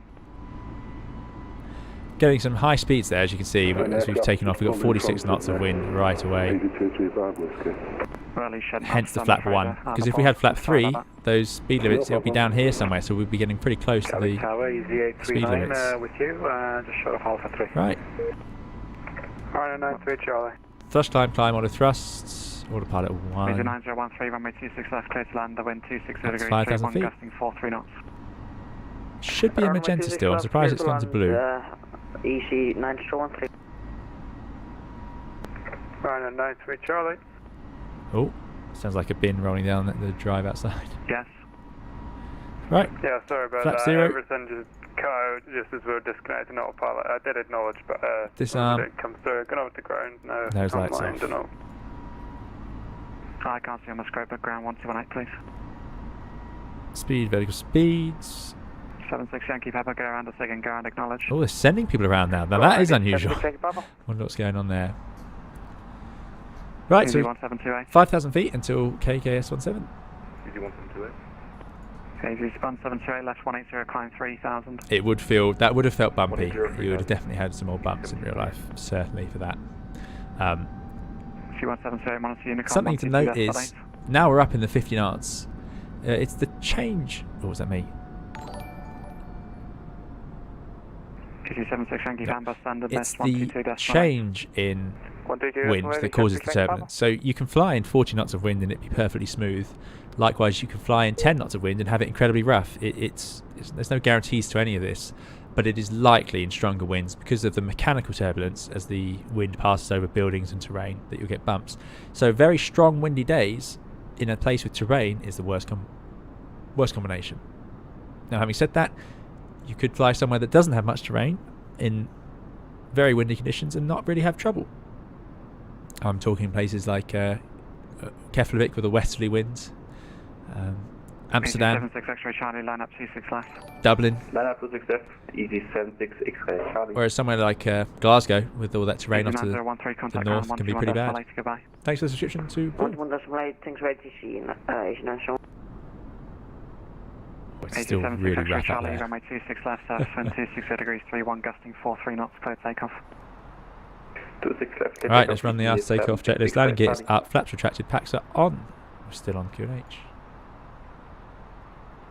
Mark says, in windy weather, do you make your landing speed higher to account for sudden wind speed changes? If you look up my video on Ground Speed Mini, you'll see why in the Airbus we don't need to do that. So 320 Sim Pilot Ground Speed Mini.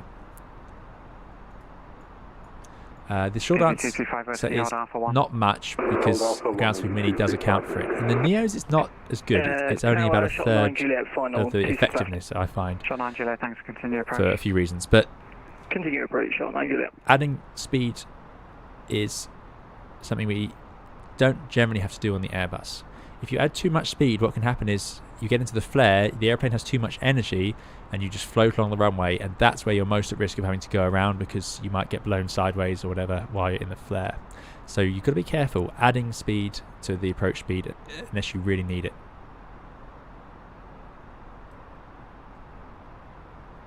We are indeed multi-stage talking to other players in real time.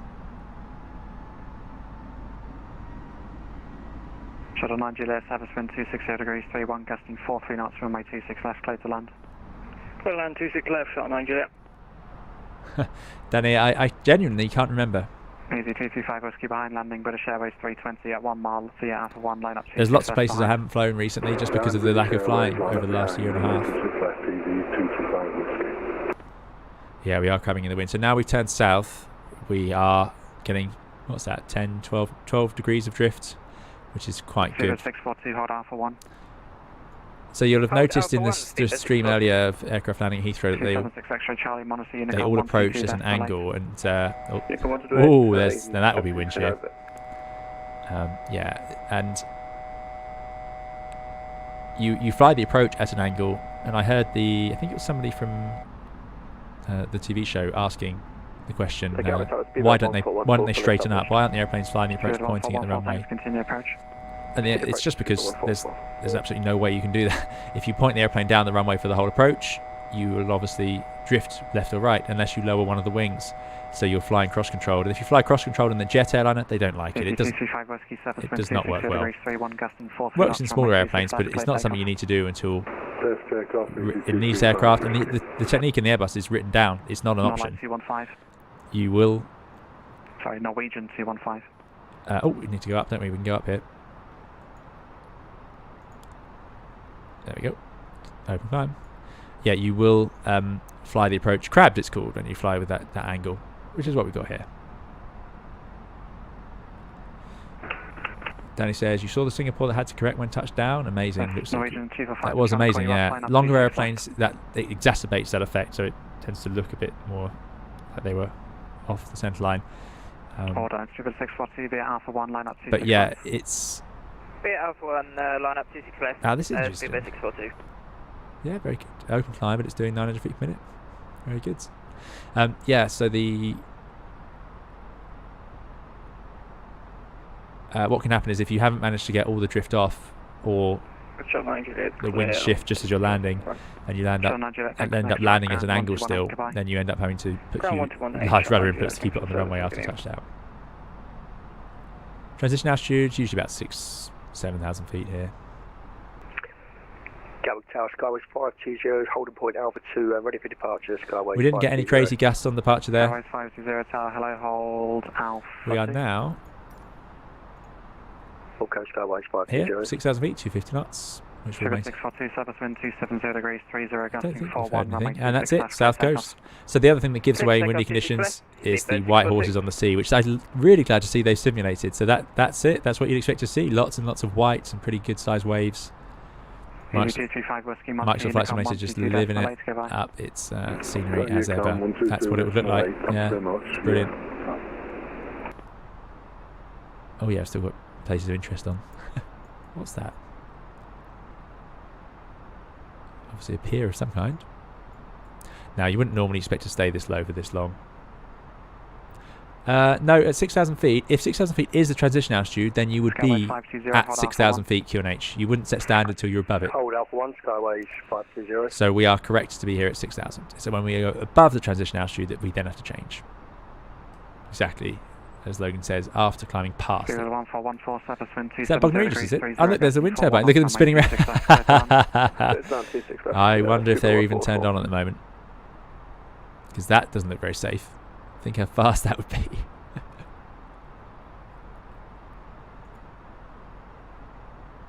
Should we just go to Unicom? Yeah. I'll just tell him. Jetset 304 switching to Unicom. Bye. Thanks, bye-bye. Oh well, there we go. We're going up to 370. Let's go.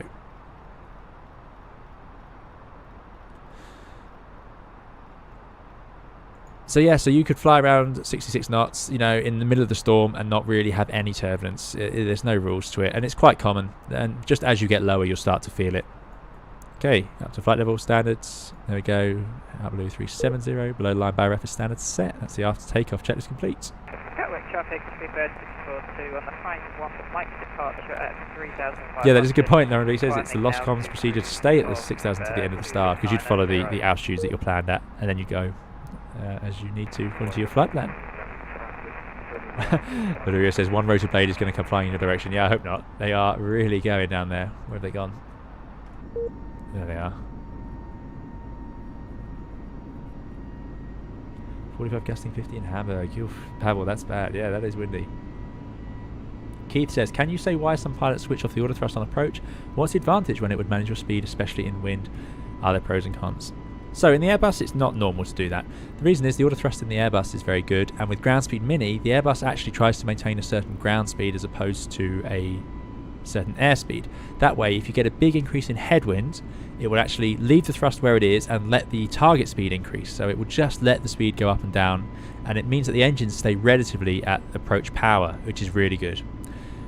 But if you're in an aircraft that doesn't do that, like a 737 or a Dash 8, what those aircraft will do is you'll effectively be flying towards the target speed, which will involve having to change the power. So the autothrust system on a 737 would reduce the thrust quite severely if it thought you were getting fast on the speed because of a gust of wind.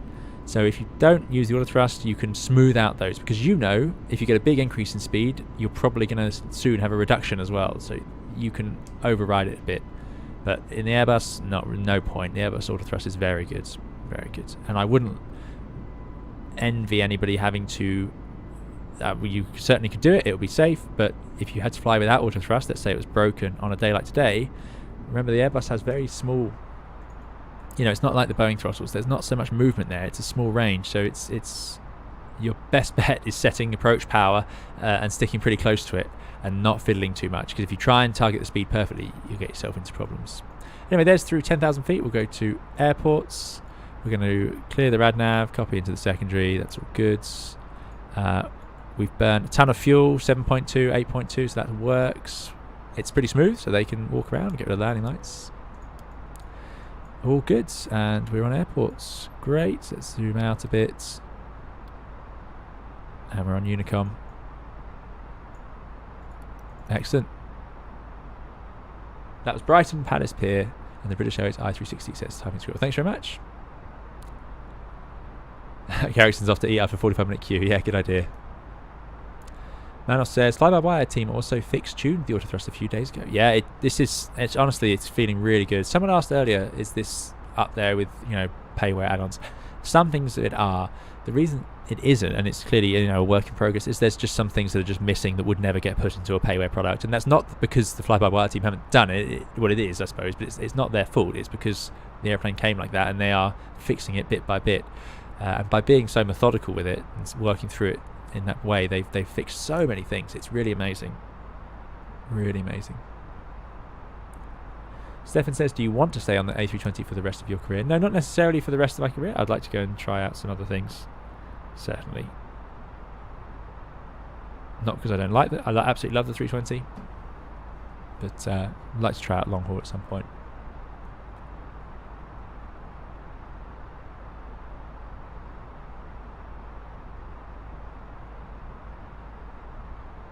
Why are you in open climb at the moment? It said I managed. Yeah, no reason. Now we're out of restrictions. We could go to climb, do the same thing. Yeah. I'd switch to Boeing if the right job was there. Yeah, absolutely. I absolutely love the Airbus, but I'm not going to. It's rare for pilots to choose to be too fussy about the airplane they fly, put it that way. Garrickson wants to get me to try out the A380, so when fly-by-wire release it, you can teach us everything. Yeah, that would be good. Not many of those around these days. I wouldn't mind if it was Boeing or Airbus for long haul. Yeah, I wouldn't mind. Was Air says, I doubt I'd fly a Microsoft Flight Simulator if it wasn't for fly-by-wire. Looking forward to X-Plane 12. Yeah. Yeah, there's this. I like the CRJ. I like the PMDG DC-6. That's fantastic. So there are a few nice airplanes in this now.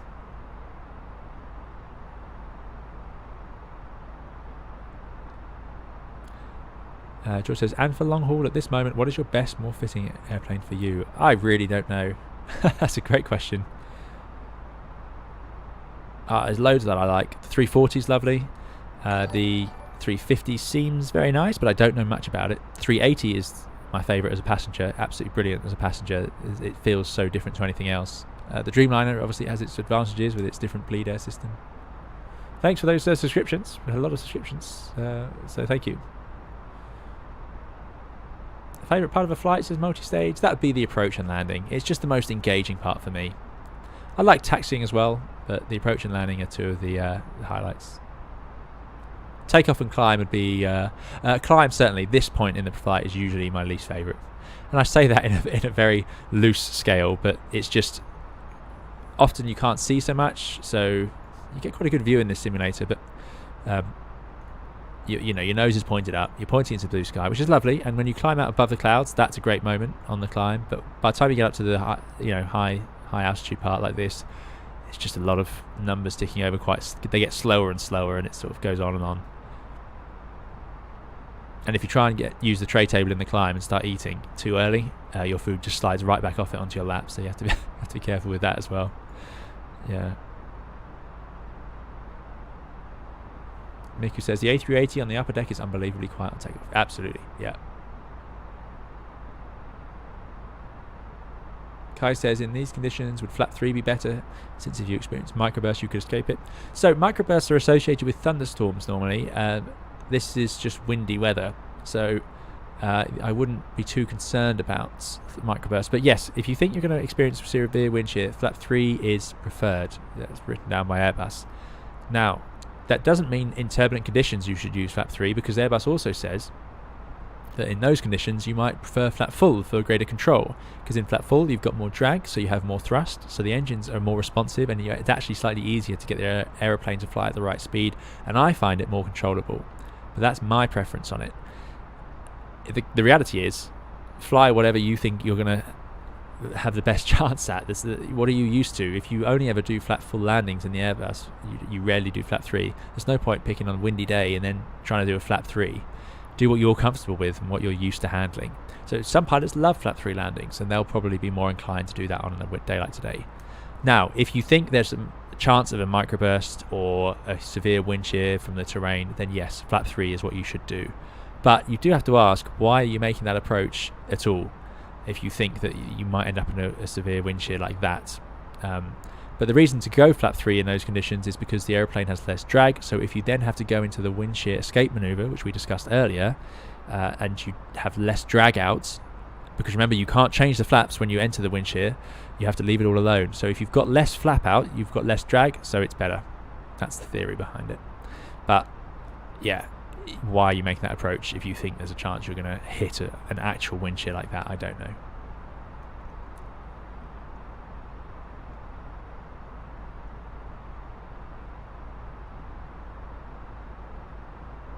Predipo says, with the Airbus stick, is it hard to fly left-handed as opposed to the FOC? No, swapping hands is not. It's not as hard as you'd think. 134 knot crosswind. Yeah, it's pretty good, isn't it? That is a serious amount of drift. Weather avoidance, if we had thunderstorms out there on days like this, can be a bit tricky. You have to really rely on your radar, because you look out the window and you see a thunderstorm here and you go, oh dear, but actually you're tracking away from it. But then you have to say, well, the thunderstorm's also moving that way, so are we going to get around it? It gets quite hard to judge.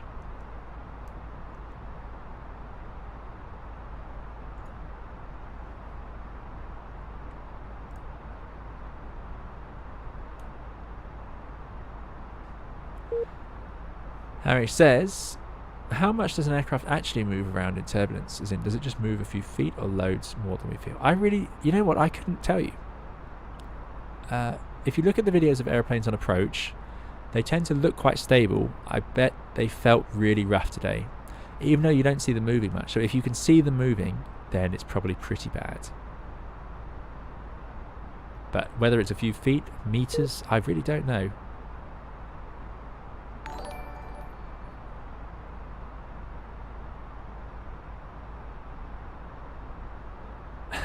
Kai says, that makes sense. So landing into Heathrow later, I'll do flaps full approach, expecting a nice 30 knot headwind and 50 to 60 knot gust. Yeah, maybe if that's what you're used to or you prefer, then maybe. But there's nothing wrong with doing flaps 3.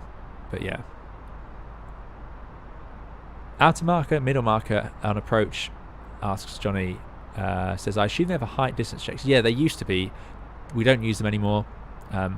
Before we had distance measuring equipment, DME, which would tell us exactly how far we are from the runway, we had markers. So you'd reach the marker, it would beep at you. The outer marker would be very low, and then it would get higher and faster as you got closer in, because you had the middle marker, then the inner marker. And at these points you could cross-check your altitude, and it just alerted you to how close you were to the runway. But we don't use them now. We have DME, we have navigation displays that just show us much more easily. Our situational awareness is raised through these other methods rather than those markers. So most of them are decommissioned. You sometimes hear them on approach. And you've got the little marker volume knob if you want to listen to them. And you'll see them appear on the PFD. So the Airbus has the equipment, but yeah, they're rarely used.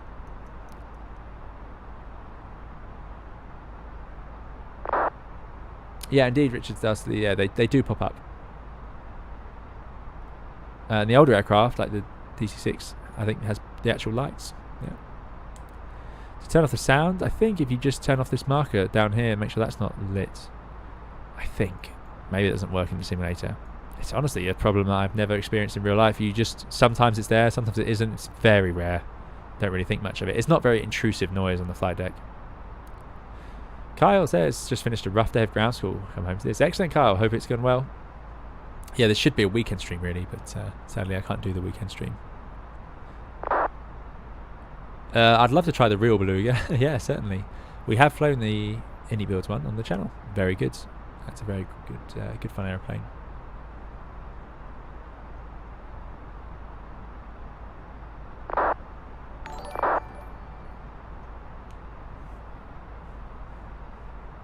Thank you very much, Badipo, for the €1 super chat. Really appreciate it.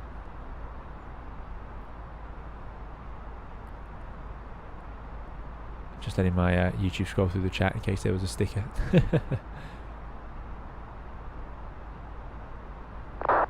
We're slowly getting there, hitting some turbulence as it bumps up and down. See what I mean about climbs?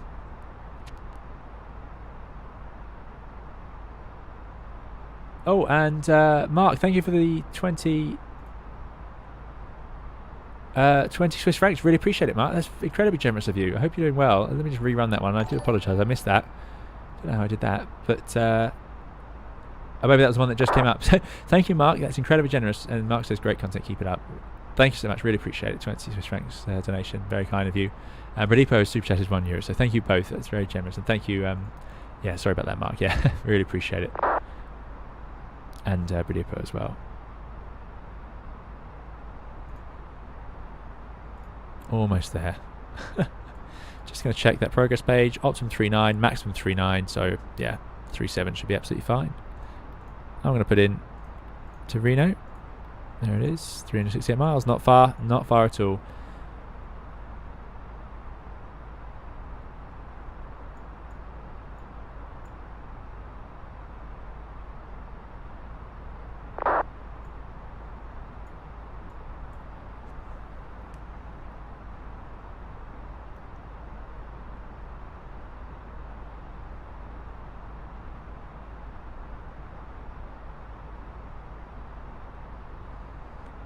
Superfly says, in real life is open climb like the A32NX because it seems to climb quite slowly.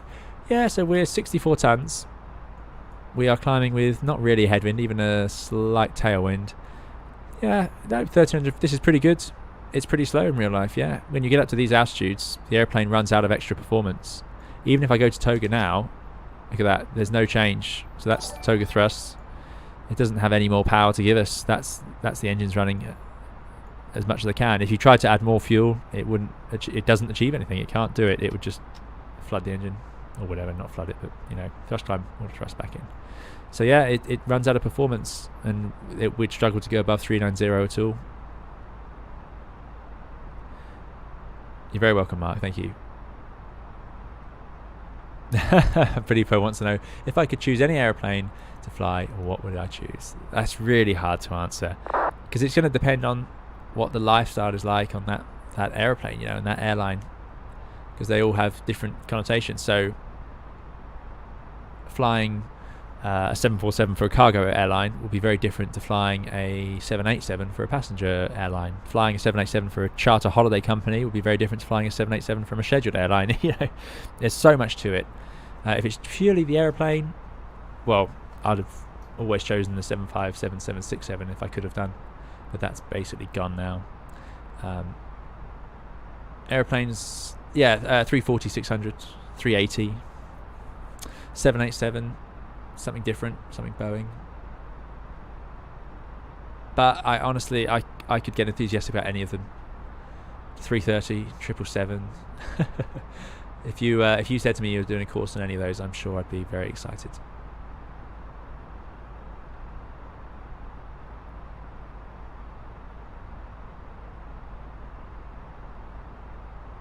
Cody says A380. There you go.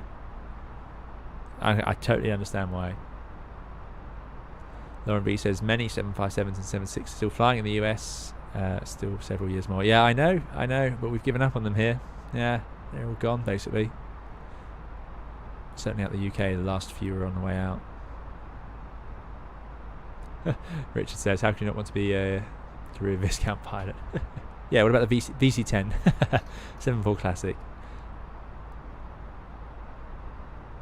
What's happened to Gatwick, Ricardo? What's happened there? 747, yeah, I'd be more than happy. Yeah, this is the problem. I really couldn't be too fussy.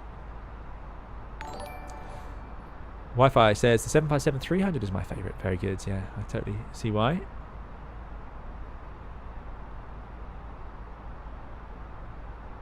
Almost there. 500 feet to go. Come on, airplane, you can do it.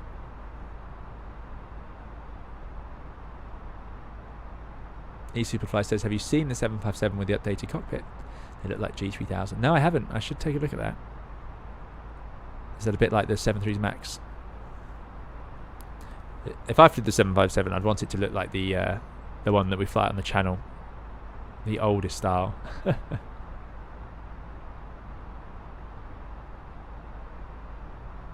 Typing Squirrel asks, do you use the rudders? There's Mac announced. Star, leveling off. Do you use the rudders to turn in the air in this plane? No, definitely not. Outcruise. Jet aircraft? No. It's that simple. Below systems. Just got this very high oil pressure. That's a bug that needs to get sorted at some point.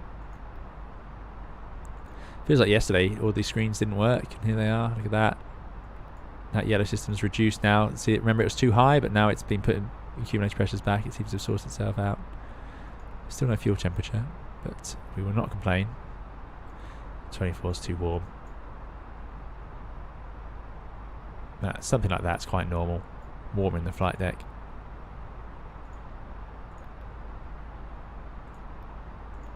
Good.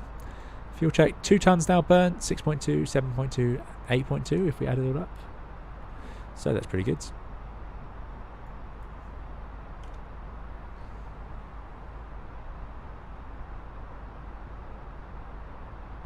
Giovanni says, landing in today's conditions at Heathrow with an A320 versus a bigger plane like A380, is there any difference in landing difficulty? Now that is a good question. I can't say from my own experience, because as you know, I have not flown the A380. You know what's coming. But I've spoken to people who've flown heavy aircraft in windy conditions, and I asked them that because I'm interested in that. Because it looks, you know, it's obviously, it's a bigger airplane. The engines hang out over the grass, or, you know, 747s were the same. So is it more difficult than landing an A320? Now, part of that's going to be your experience on the airplane. So something to remember when you're watching, you know, all those airplanes landing at Heathrow or wherever. If it's a short-haul airplane, the chances are those pilots are going to do more than one flight. You know, they could be doing 4 in that day. So if they're flying around the UK today, they'd have done a lot of windy landings. Whereas the long-haul pilots will only do 1. And they'll probably only do up to sort of 4 landings in a month.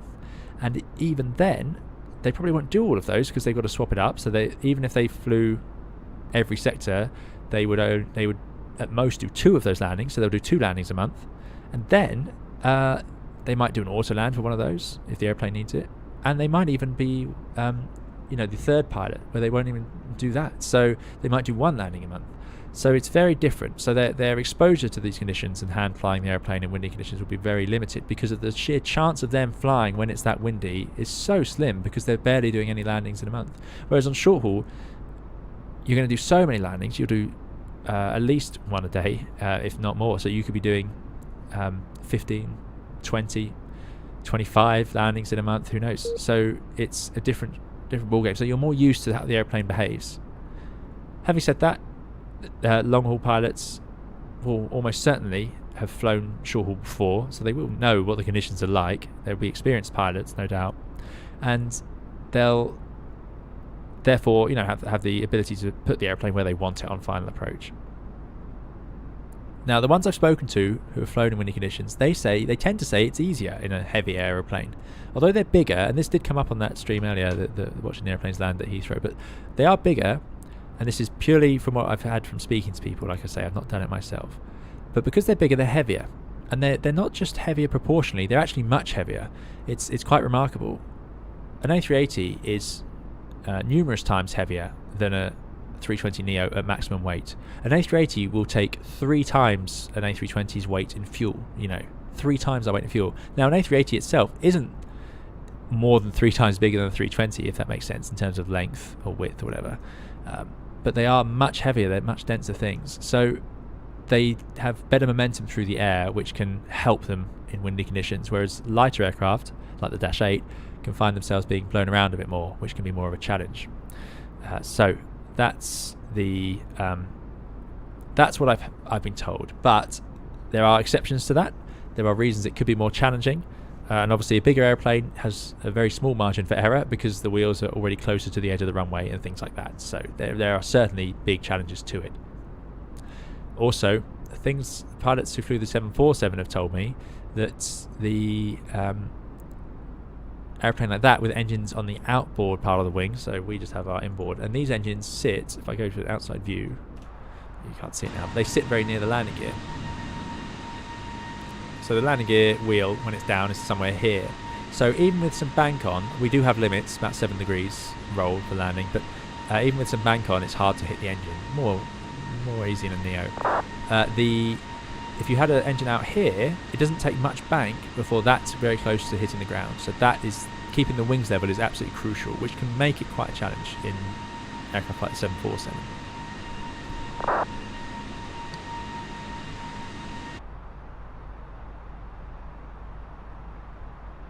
Chirag says, almost done with my 320 type rating, loving your videos lately. Thanks very much, Chirag, glad you enjoyed them. Brady Post says, if you're type rated for the CEO, can you fly the NEO? Absolutely, yep, same type rating. You don't have to do, you just have to do a very small bit of theoretical training. Danny says, I always found the Italian charts a bit complex in terms of transitions, etc. I find them confusing. Yeah, they can be tricky. My last video where I talk about holding does deal with a little bit with the transition into Rome. Might help out a bit.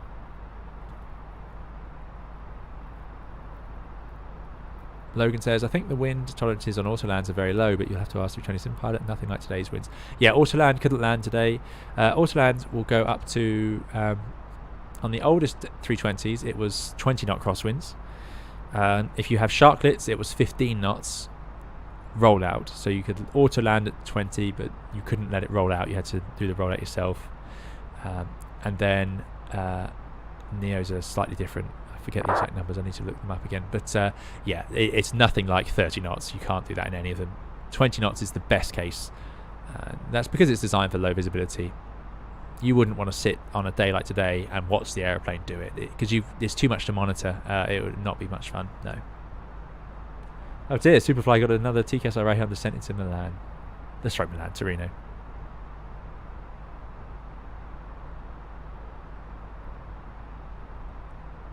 So heavy fog, you do the Autolands typing squirrel, but yeah, not for the wind.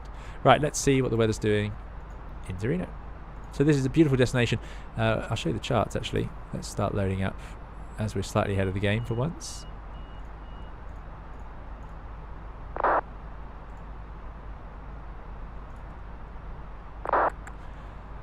Scroll along.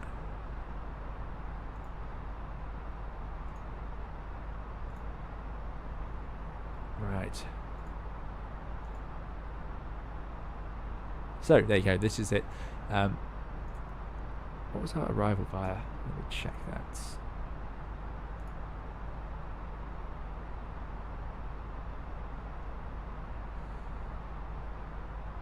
Verob 3 Bravo. No. There we go. 4 Alpha 3 Bravo. So Verob 3 Bravo takes us to the Gazelle. Oh, that's not much good. So yeah, 4 Alpha is more likely, and then back round and in. That's all we've got. In the south. Yeah. So Verob to Torino, top, and then in via Amilu. Oh, sorry, Amili. And then we're going to fly the RLS Zulu, most common, 36. They prefer landing northerly here. As you can see, all the approaches are northerly. If we wanted to land the other way, we'd have to try and circle to the east. Because of this terrain out here, you couldn't fly an approach that way. We will not be doing that. And then we'll land. Nice long runway. Park over on the terminal. Good. Right, let's check out the weather then.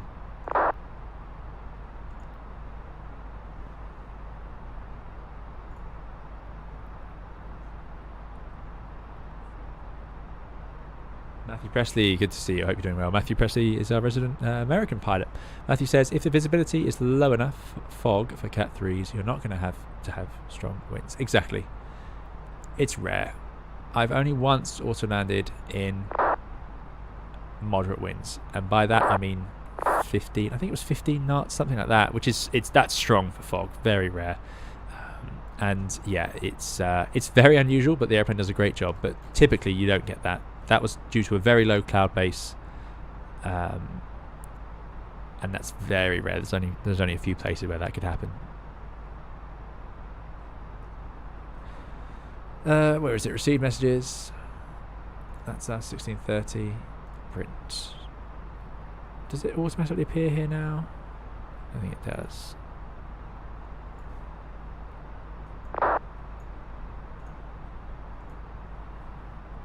So what's going on? Right. 3603, perfect. 1700 meters in mist, broken 700. So good for a Cat 1 now. That's going to be interesting, but there we go. I'm going to load it in now. We're getting to that point. We are, 250 miles. I mean, it's a bit early to load it, but then there's something in there. So 1015, high pressure. No surprise there. Temperature 7, dew point 6. So there is now a 1 degree split in the temperature and the dew point. That's good. That's in the right direction. The problem is, as the sun now sets, that temperature will drop again, and that will put it back into fog. So it's been an interesting day here. They've not had a break from the mist, really. 3603, put in. Landing config full. We're going to do an auto land. Let's just finish up the charts. So for the go around, if we need it, 4,000 feet. That's going to go in there. We can leave the thrust reduction acceleration alone and minima. So we're going to do a Cat 1. Now, can the experimental A32NX auto land? Because real life, if they were in LVPs in these conditions, which they might not be actually, but if they were, I'd definitely do an auto land. But Cat 1, C, we've got an RLS, so we're going to go with 1144. As you can see, the elevation of the airfield is quite high. It's about 1,000 feet. No, that wasn't right. What am I doing? Yeah, 1144 for a Cat C. So let's put that in. It can auto land, says Danny. And Manos. Ah! Okay. Works very good. Oh, well, maybe we'll do an auto land. Maybe we'll do an auto land. It's been a while since I've done it.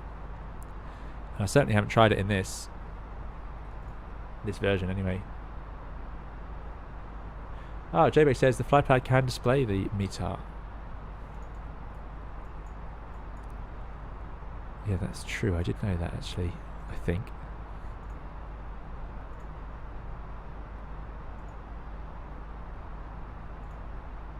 Ah, there's Hoppy. I see. Oh, I need to work that one out. I'll do that next time.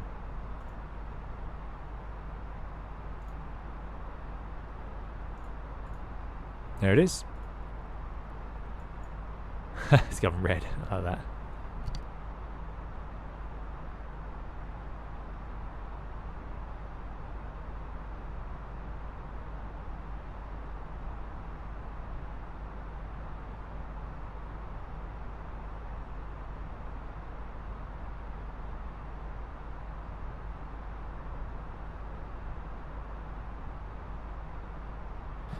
Procar says, could you do a video on the Hoppy A cars? Well, I'll give it a go. When I get the chance, I'll try it out, and then might be able to make a video on it. It's interesting here. It looks like we're heading to the south of France past Lyon, but actually we're tracking over the Alps towards Milan. That's that ridiculous wind. Let's see if we can skip Moulin. Let's go to Mockip. Cut the corner a bit. Beautiful day. Sadly, not going to get much of a view of the Alps, I suspect. So I'm curious to see how it looks as we descend in with that low vis below. But yeah, I think we're going to do an autoland for the first time on the stream.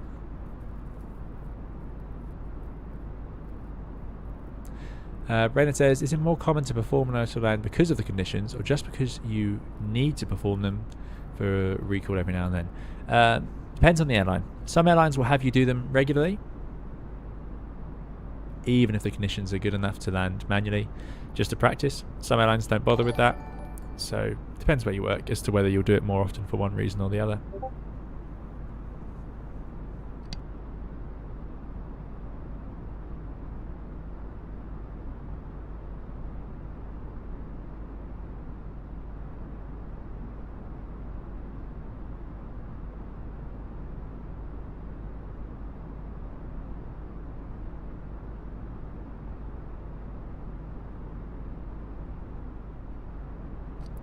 Thanks for the subscription, Skywarp.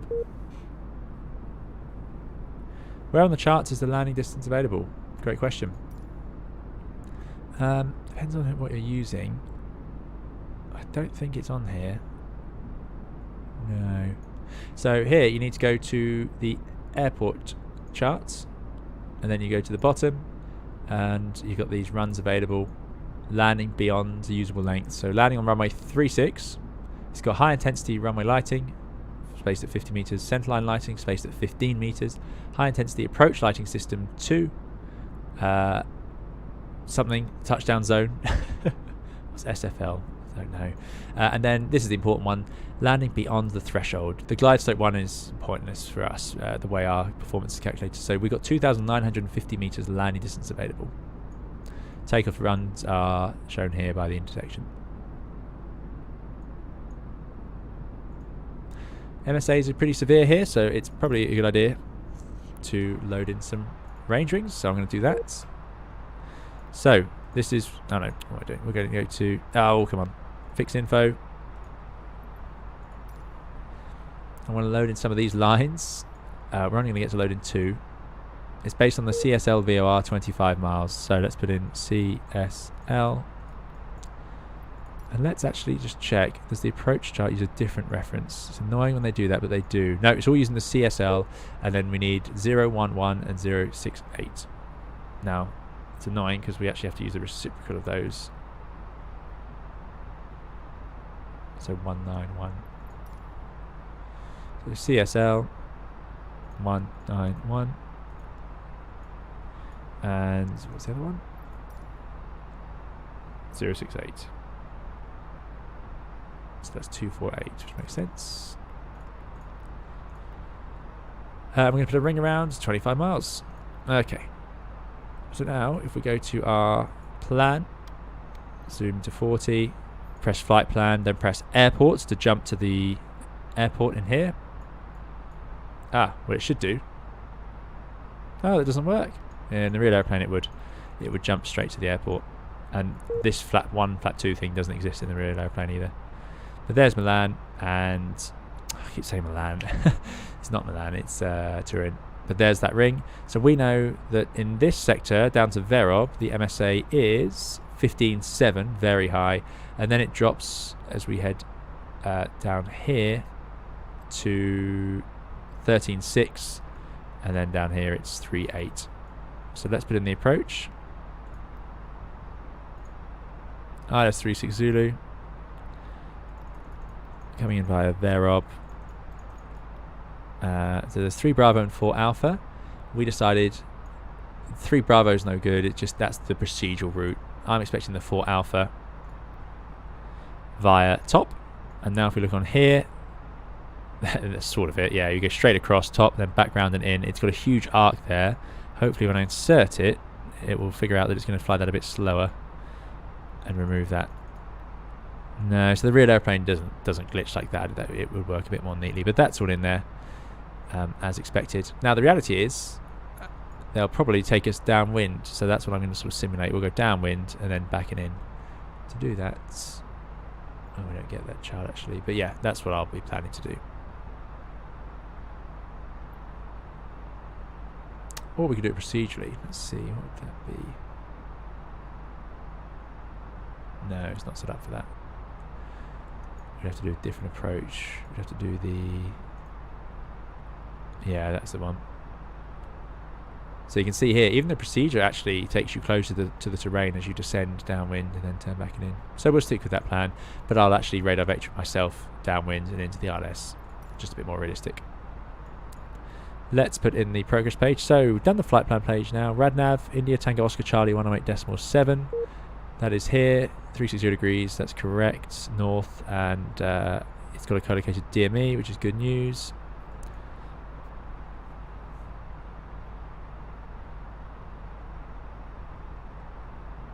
Progress page, LIMF36, there it goes.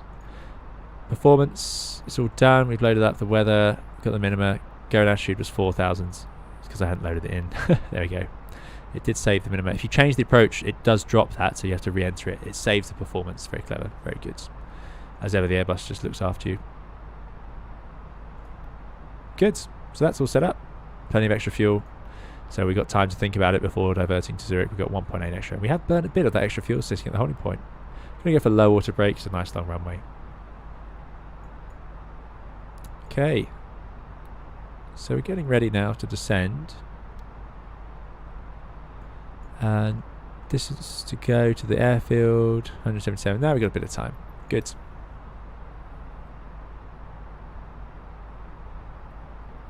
Siddharth says, Flap 1 and Flap 2 are predictive waypoints on the version of FMS we simulate Honeywell H3. Is it really? I did not know that. I've not seen it before, so I do apologise. So there you go. So the old Airbus doesn't bother with that, but maybe it's something they've added to the newer Honeywell stuff. So it's predicting where it expects you to put them out. The old airplane did calculate that, it just didn't display it to us. The old airplane, the old software version. Yeah, very good. So there you go. I should always be careful what I say, because the 55R team do a lot of research when they do this stuff. It's interesting, really. I think they've simulated a relatively rare version of this MCDU, so it's quite fascinating to see. Same with the TA only being on the left side of this screen. I've never seen that before. Usually it's in the middle. But apparently there's a version. They have the documents to prove it. Lots and lots of variants of the Airbus out there.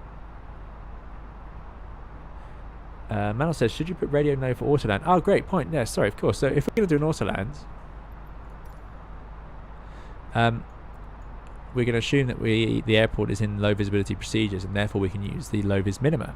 So then we need to choose what approach we're going to fly. Now, this ILS is approved up to Cat 3B, 75 meters, no decision height. You'll see there, it doesn't say anything. So you're absolutely right. If we're going to autoland, now I could autoland from a Cat 1, so this is Cat 1, we'll probably get in, so I could literally, as long as I engage an autopilot and leave it in and monitor it, I can expect the airplane to still autoland, even Cat 1, because of the minima. But you're wasting your opportunity here, because what if you don't see it at Cat 1 minima and you have to go around, and you could have entered the lower minima? So the weather's easily good enough for Cat 1, so anything lower is fine. We could do a Cat 3B, in which case I'd enter no into decision height, no DH. Alternatively, we could do a Cat 3A where we need 50, and I would enter 50 into decision height, and I'd have to see something by then or go around. Or we could do a Cat 2 and just do 106. You know, these are all options, and you could alternatively, instead of 106, put in 1034. But most airlines would use 106, use the rad out. For Cat 1, we'd use the Barrow 1144, and you can see that because they've even made it easy. The H is written in bold here, and the H is bold here and first. And then here it's the MDA, and then the height is actually in little writing because they expect you to use the Barrow for that. So yeah, so let's do it properly. So for that, I'm going to need to engage both autopilots to auto land to that minima. So I need it to say Cat 3 dual on the PFD during the approach. So that's good. It means we only need 75 meters visibility to land, which we have plenty more than that. I would test the auto land light. Doesn't seem to work on this one. But that would flash when I press it, and it would flash the ILS markers down here. It doesn't work at the moment, but there we go. I would then, you'd run through your brief over what you're going to do differently. So we're going to auto land. So as I said, well, I need to see Cat 3 dual. If I don't see Cat 3 dual and it says something like Cat 3 single, then I need to downgrade my minima accordingly. So if I had Cat 3 single, I need to go to 50 radio, and if it says Cat 2, then I need to reduce it further. So if I get below 1,000 feet and I've got any downgrades or anything like that, I'm going to go around, reset up the airplane, do it again. It's not worth the risk of trying to rush that close to the ground. So at the moment we need 75 meters RVR. If the RVR, which is the runway visual range, if that drops below 75 meters before we reach 1,000 feet on approach, then we can't continue, we'll go around. If the weather drops below 75 meters after 1,000 feet, so we're getting low to the ground, we'll just carry on to minima and go around. And we don't actually have any minima today, so we just carry on land. But then you'd find yourself a bit stuck on the runway afterwards, because it's not going to be very easy to taxi in less than 75 meters. But yeah, there we go. Good.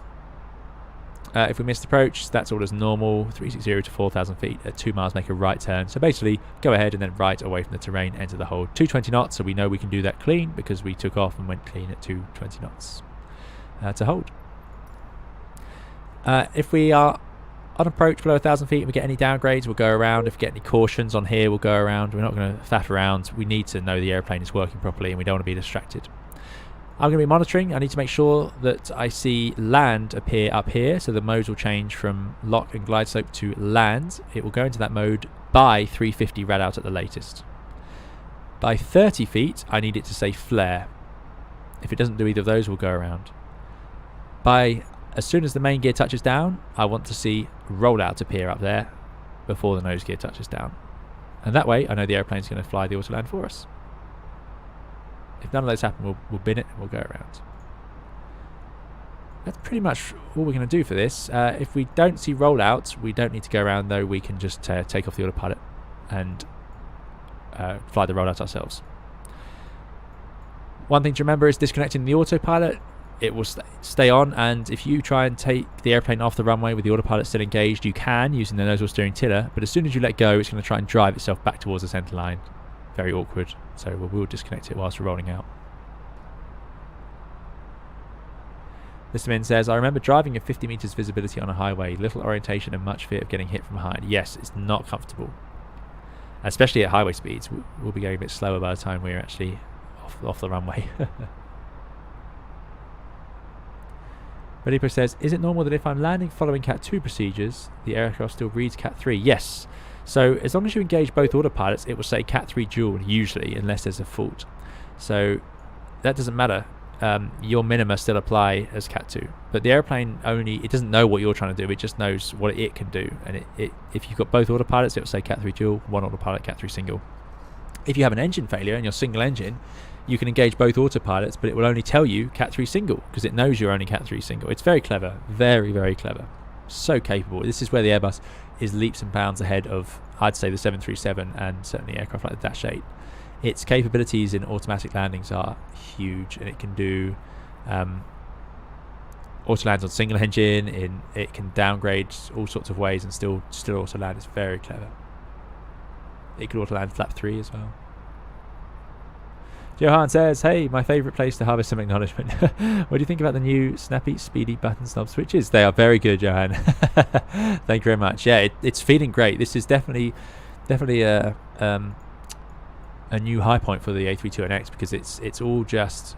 Well, we are speaking a little too soon. We need to make it auto land, which wasn't the plan for today's stream, but why not? But yeah, it all feels absolutely lovely.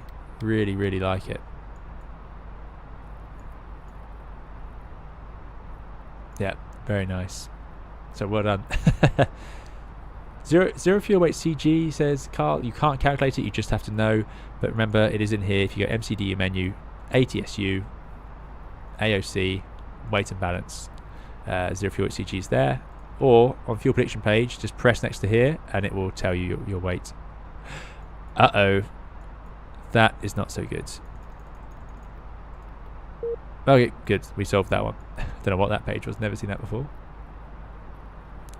Cat 3 follows the center line by using the rudder. Yeah, it's very clever. It's got autopilot can control this airplane on all the channels. Siddharth says that they'll implement the Autoland button flashing as part of a larger FWC update coming. Excellent. Look forward to that. GWL says, hello again, good flight. I'm back after taxi duties, taking the other half to work in the wind. Thanks for making me feel better after being told off at Gatwick for my slow vacation. No problem at all, GWL. And yeah, hope you've been safe out in the winds. And yeah, we're almost there, having a good flight indeed. We can see the Alps, which is always nice. Always nice.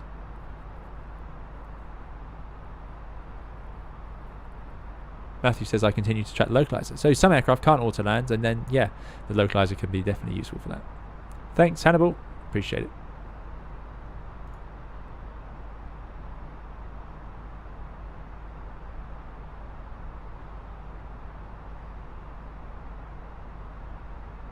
Oscar says, would you ever do a stream departing EGKB? I work in Ops there and saw a 320 come in recently. It would be great to see you do one of the traditional VOR departures. Keep up the ace work. Oscar, thanks very much. Yeah, EGKB being... make sure I get that right. It is embarrassing. Yeah, it is Biggin Hill. That's what I thought. So yeah, absolutely. We can certainly do something from Biggin Hill. That's a good idea. Not something we've done before either. I don't have any good scenery for Biggin Hill yet, though. The default stuff is not that great, so I'll have to have a look. Then it says, at what height do you round out in the 320 and initiate the flare? Are there two phases or one? It's pretty much one phase, and it's about somewhere below 30 feet. About 30 feet. 30 feet you sort of think about flaring, you adjust it as required, and then you idle after that before touchdown. Ryan says, your video on TCAS was fantastic, really thorough and detailed, great streams. Thanks very much, Ryan, glad you enjoyed that one. I have a video on the channel for those of you who might not have seen it, of the approach into Molde, which is a challenging one, and it's really stunning. Microsoft Flight Simulator graphics did a great job there. I forgot to put that on Discord, actually. I must do that. eSuperfly says, I've landed at Turin. The visibility is okay. You can see runway lights and airport beacon through fog, but I left the autopilot on until 400 because the runway was completely visible from 300. Thanks very much, Superfly. Always good to get a report from in front, especially in low vis. The air traffic might say, they'll say the airplane in front, or the two airplanes are in the hold, they had to fly missed approach, things like that. They'll let you know what's going on in low vis conditions. But we're going to do an autoland today.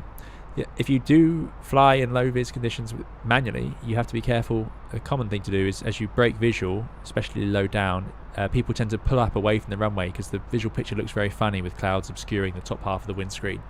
So people tend to think they're diving at the runway, so they'll pull back, and that can destabilise you. Close to top of descent, I would agree. Although the only thing that I'm going to say is we've got to go past the airport. Oh, no, I think you're right, actually. Because we're going to break off and go downwind and in. Still getting some banks here, although it's gone blue sky. It's pretty good where I am. Yeah, thanks 6504K. That's a good spot. So let's go down. Initial MSA in that first area. It's 15.7, so let's go to 16. Now it's a high QNH, so if we go to 16 on standard, that is still safe. So thrust idle open descent. Let's get rid of the pushback. Don't need that anymore. Captain Wazza says, have you been thinking about planning your 2-year anniversary? I can't believe it's 2 years, Captain Wazza. I cannot fathom that. I don't have anything planned, I'll be honest. No, I've got nothing immediately planned. As you can tell, I've been a little bit quieter. It's been as everyone says these days, it's been a minute since we last streamed. It's been a while because things have been a bit busy.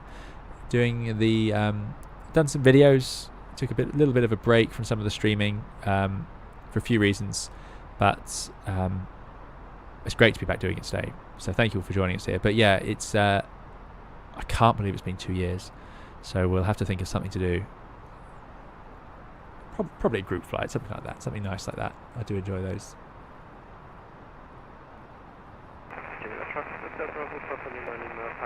Thor says, thanks for the stream. Hope you're doing well. I'm not blowing away. Very much enjoying the stream to get some stimulation while unable to work. Flight sim due to a bit of coronavirus. Ah, sorry to hear that, Thor. Hope you get better soon. But yeah, glad you're enjoying it. Thanks for joining us today.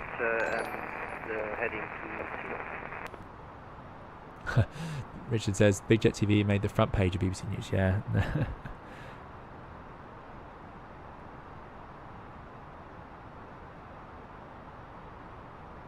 GWL says, I've meant to catch you live to ask. I learnt recently that often the ground power and even air conditioning is supplied via the jet bridge. Is that used for the 320 or just bigger jets? No, that can be used on the 320, yeah, if that's the system. It's quite common in Europe. Ryan E flew in a level D sim in Gatwick a few weeks ago. Amazing. Yeah, excellent. That must have been good fun.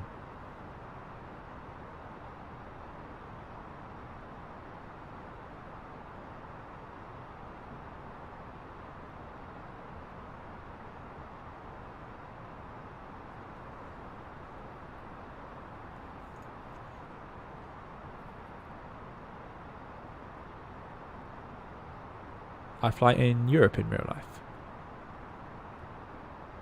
I don't have the Crowding Crosswind video in the A32NX, Roy. No, I don't. But that is a good point. I should have had one up ready for today. That would have been useful. So this is where Microsoft Flight Simulator's mechanical turbulence gets a little bit severe. This is really rough. You'd really feel this. Oh, it's that Moblo. Not sure. I can find out. Not that. There we go. There it is, Moblo. Yeah, we went right over it. Mont Blanc, so the tallest mountain in the Alps.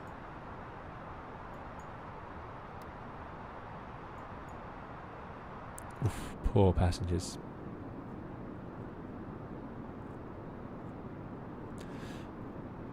See you later. Or hear you later, that's it. Oh, Mateo's going to be ground for us. Excellent. Oh, we're going to get control. Do I need to actually... No, there's no ATIS.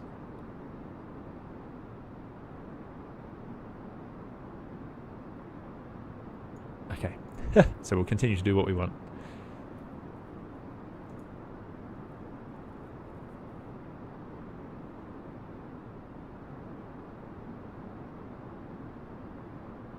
Thanks, Mattia.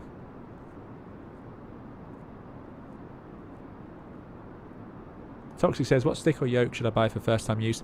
Depends what you want to do. If you're going to fly the Airbus, Thrustmaster TCA Airbus pack is excellent. But if you want to fly planes with a yoke like a Boeing, then there's the Thrustmaster Boeing option. Quite pricey. There's also the honeycomb stuff, Alpha, also pricey. And there's Turtle Beach's Velocity 1, pricey. But we shouldn't, I can't complain too much. This is a whole world of peripherals that didn't exist a couple of years ago. So it's very nice. What Microsoft Flight Simulator re-releasing has really invigorated the industry more than I expected, actually. Yeah, the TCA Airbus kit is a good starter kit, certainly, and it will see you from starter to intermediate, no problem at all. And then it's only if you want to really invest some serious money that you start upgrading from there. No, but I don't think it could be this strong, but I just, in general, it's not. It's not really. Beautiful view. And what's great is if you fly over the Alps at this time of year, as the sun's getting low or as it gets dark, you can start to see the little the pea splashes going up and down. There's the ski runs, or you might see the lights on the chairlifts. It's pretty cool, like little model villages down there. So we're obviously going over the very western edge of the Alps. And we'll descend down into this bay, and you can sort of see that reduces it. That is perfect, amazingly spot on.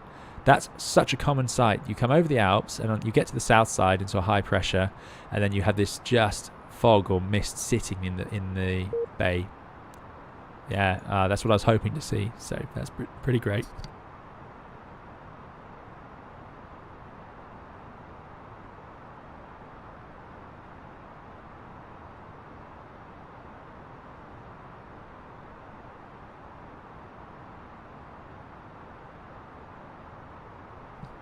Yeah, it's very easy to remove the detents on the Airbus throttle. You just have to unscrew something beneath it. I have one throttle with the detents and one without, and that way I can fly anything because it's not strong enough to resist you, but it's just there so you can feel it on one side. This is live weather, default live weather. I don't use Rex Force, really, but no. Beautiful, beautiful, beautiful, beautiful. They just get this spot on. Ah, thanks for it. Aegis is online. Let's do that the proper way. Oh, we've lost the fuel predictions. That's a shame. I wonder why. It must be to do with, I think it's the discontinuity in there.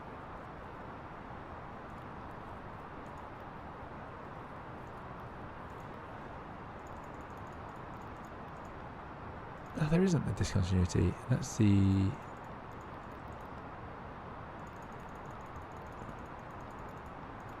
go around. So why does it lose the estimated fuel on board? I don't know. I don't know. It did work earlier. It's a shame. Maybe it's when we started the descent, because it doesn't really know much about that. Oh, come on. Did it not receive that?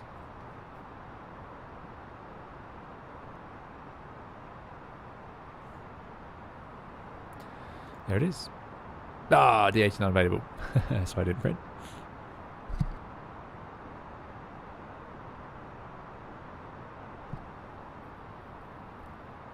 Oh, new, I see. I've never read that one. There we go.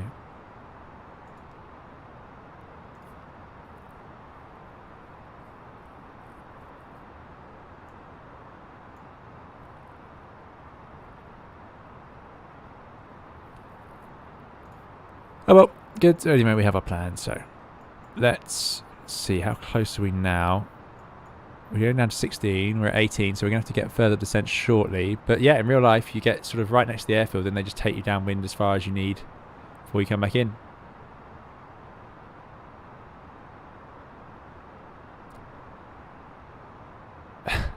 Sadly, no face reel at 56k. Anyway, we'll keep the weather as it is, so that's it. Out into the bay, and that's the view you get. Yeah, the fog and mist just sitting there. They've really done a great job at this low vis stuff. And how on earth they're getting it to look so good, you know, in such a specific area without it just glitching into the whole of the Alps or anything. Very impressed.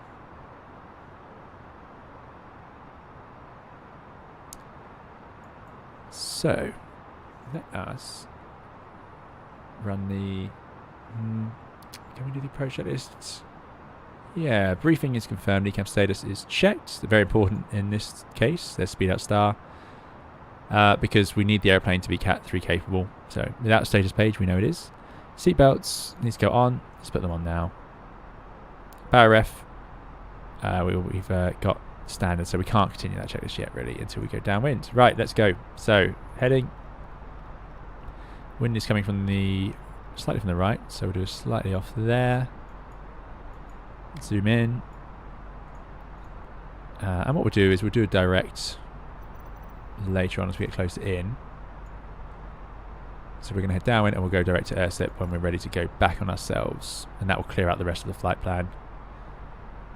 So in this little sector here we can drop to 14 and time to go on to that QNH, which was 1015, quite high. 1015.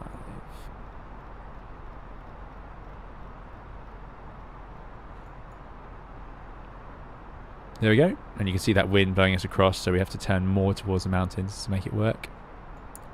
I'm just going to put the LS buttons up now, just to save missing it later. Dim the screen a bit. Stunning, stunning, stunning day. Look at that. That's what we do it for.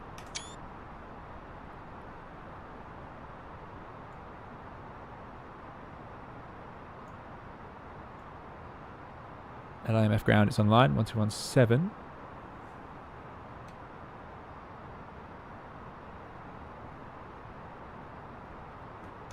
Turin traffic, easy 186 Tango on short final, runway 36. Oh yeah, I should probably do that. Turin traffic, jet set 304, downwind, left hand, runway 36. Let's speed out star. If I just get left of that blue line, which I'm going to do now, I know that it's safe down to 3,800 feet. So that is where we want to be. We're going to need to use the speed brakes here, or we'll have to go so far downwind, it's going to be ridiculous. We are currently 14 miles from the runway, 14,000 feet. About 1,000 foot elevation, so we're only 13,000 feet up, but that means we need about 45 miles from here. So, more than that. Okay, we're passing to the left of that line. We're on QNH, so let's go down to, what's the platform here? Airsip, 4,000 feet. So, thrust side open descent. That will be 4,000. Speed brake time. I'm looking forward to the speed brakes. If anyone from Fly-by-Wire is watching, is that a plan? Is the speed brakes going to get sorted out? Because this isn't how they work in real life. They don't all come up like this, and you. Oh, what they have done. Hold on, I'm just going to disconnect the autopilot. There we go. Very good. So they've done the correct thing, which is that the speed brakes with the autopilot in will only go to half. But what they don't do is they don't all come up like that. Only the outboard ones move like that. So yeah, interesting. But yeah, very good. Very good. Anyway, we will use the speed brakes now. Because we are high. Get the landing lights on. Makes us feel like it will help, even though it really doesn't make that much difference. GWL says, GF at work, cup of tea, 320 sim pilot on the telly, and our London flat still has a roof. Good day. Excellent. G'day for 2, Colin. Good to see you. 6 AM. Excellent. Thanks for joining us. They're fixing new model for full wings and flaps. Excellent. Look forward to that.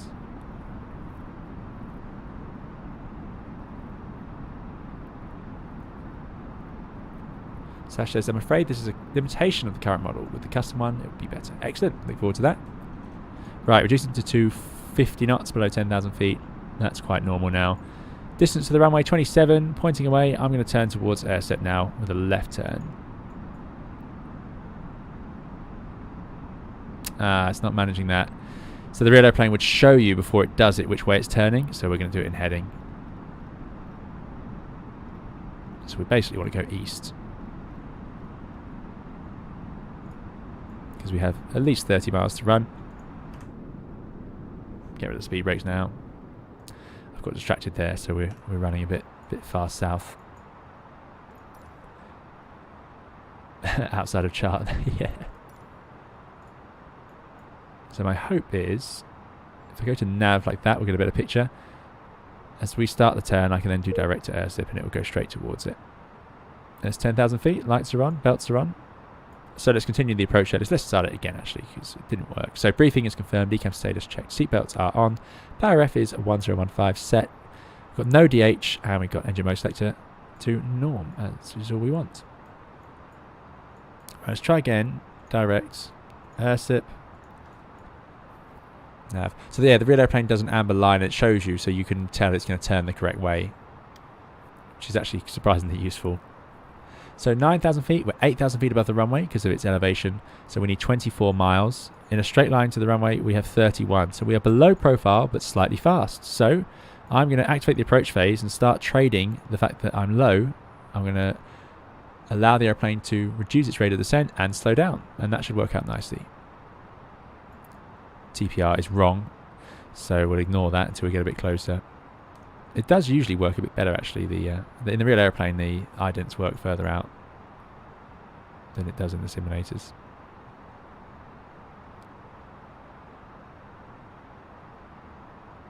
Johan, yeah, I did see the droop on the elevators and ailerons looked great. Really like that. Checkpoint, no, I haven't had to fly in this latest storm. But I can't get too smug because I will have to fly in another one, no doubt.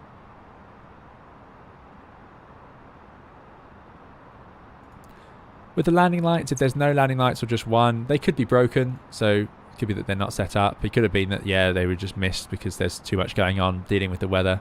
In the daylight, landing lights, it's not much different, really, in controlled airspace like that. If you're in uncontrolled airspace, you'd want them on, but yeah. So possibly pilot error, but possibly quite easily could be MEL that they weren't even supposed to be using them. They could have been broken.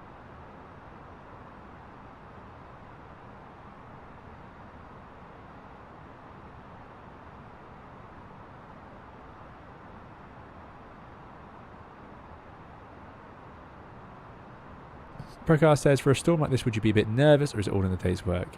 Not nervous. You know, I'm not going to do anything that makes me nervous. That's not my job.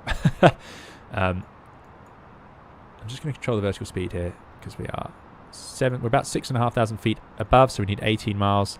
We've got 25, so we're low. So let's wind off the rate of descent, make it more efficient. Yeah, so no, not nervous, but definitely, as I was saying earlier, it adds to your workload. So you'd be a bit more.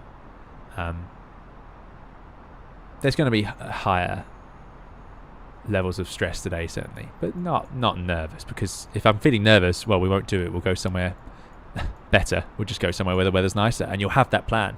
So everybody who came to the UK today would have had a plan to divert somewhere where the storm isn't. Put it that way. So you have that option. So why be nervous? You know, you want to be able to try the approach in the safety of knowing you have a plan B and C, which they would have done. I've got Fly Live Studio for the view above on the stream.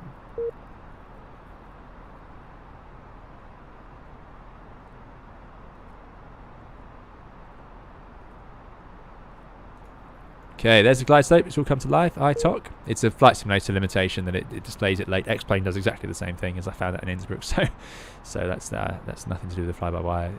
But yeah, dim down the screens now. So that's all identified. 20 miles is a reasonable place. We are on the localizer. We are in nav mode currently, so let's swap it over. Let's arm the approach and the second order pilot. There's Lockstar, Cat 1, AP1+2, no DH. It will say Cat 1 because we need to get closer to about 5,000 rad out before it will go to Cat 3 dual. So that's not a problem yet. But if we get later on in the approach and it still says Cat 1, then there's obviously something wrong and we cannot continue to our Cat 3 minima. 400 feet per minute, we should inset the glide slope soon. We are still clean though, so let's put out flat 1. Speed brakes are in, flat 1. Should inset the glide slope nicely now with the speed coming back and the engines are idle.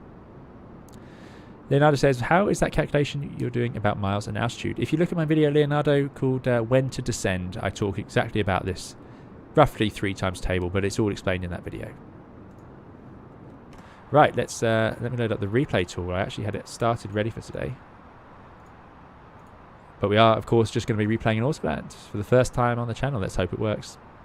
But I'm doing that 3 times. There's glide slope and the speed's below 200. What you don't want to do is inset the glide slope above 200 knots. It gets really awkward because the airplane may try and accelerate as it descends. So, but yeah, so it's... I forget what I was saying now. What was I saying? Oh yeah, so the airfield is actually 1,000 feet above sea level. So we're only 5,000 feet above the airfield now. So I'd expect to be about 15 miles, and there it is, times 3. Right, Cat 3 single, Cat 3 dual as we reach 5,000 red out. So that's correct. Fly-by-wire done a great job with that. It's amazing, really. This is just so far from that original Airbus we were given. Such a great thing. I wanted the low water brake, actually. There we go. Low. Right. Let's just let them know what we're doing. Turin traffic. Jet set 304, ILS 36, currently 14 miles. And DH1302, thanks for coming and moderating. Good to see you. I hope you're doing well. And he's been driving around in the hideous weather. But kept the truck the right way up. Well done, Andy. Must have been a stressful day for you, certainly.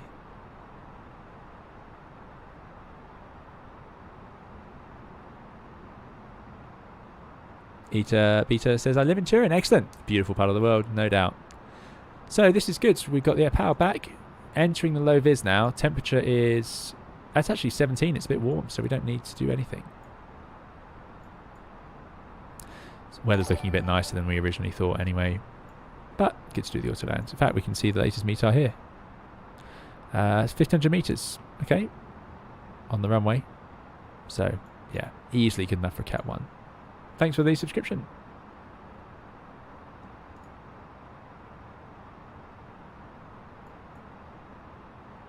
$4,000 feet in for the go around. Right, let's go to flap 2. Start slowing this down. You tend to be a little bit more conservative with low vis just because you don't want to have to go around or be thinking about being unstable when you're also dealing with the low visibility stuff. So there's flap 2. Now you would of course not have all the lights on in the flight deck if it was important that you see the runway lights, so if we will do it properly, we'll do that.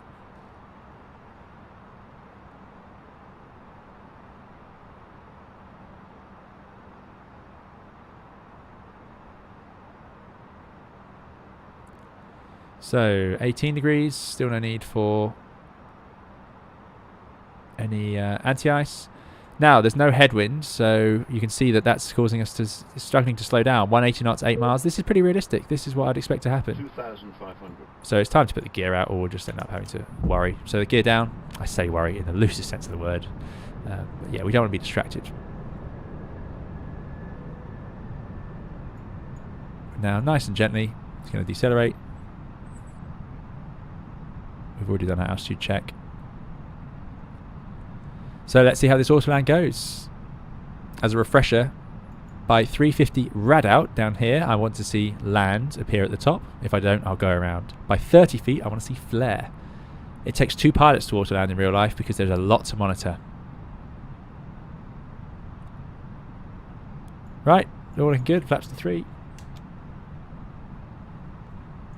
And when the gear went down, we should have... I love the lighting, looking really nice. Arm those, and let's call the cabin, and those should be on. Oh. Flight attendants, please prepare for landing. And finally, flaps to full. That's looking good. So landing checklist, cabin is secured for landing, auto thrust is in speed. Go around altitude 4,000 feet set, ECAM memo, landing, no blue. Landing checklist complete.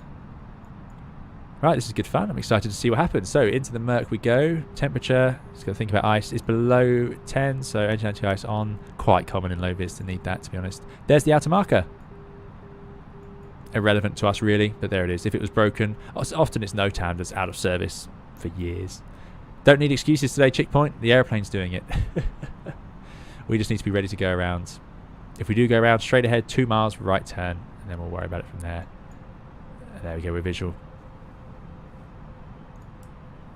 Turin traffic, jet set 304, final approach to land, runway 36, 3 miles. And there's the lights. 1,000. Don't know why they just came on there, but there we go. Right, we are stable at 1,000 feet. It's gone to TA only. Wind shears are now active. For those of you thinking about the winds today, it takes until this point for them to become active. Thanks for these follows and subscriptions. Really appreciate it. Replay is running, so we can analyse the autoland as much as we want.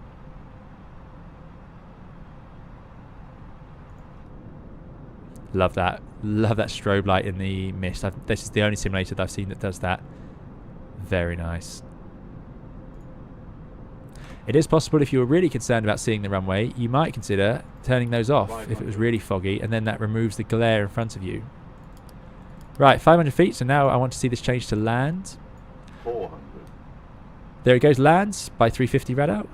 And by the way, I'm only going to move the thrust levers to idle when it tells me to, when it says retards. It would do that at 10 feet rad out. Right, next one is flare by 30. There's the middle marker. 200.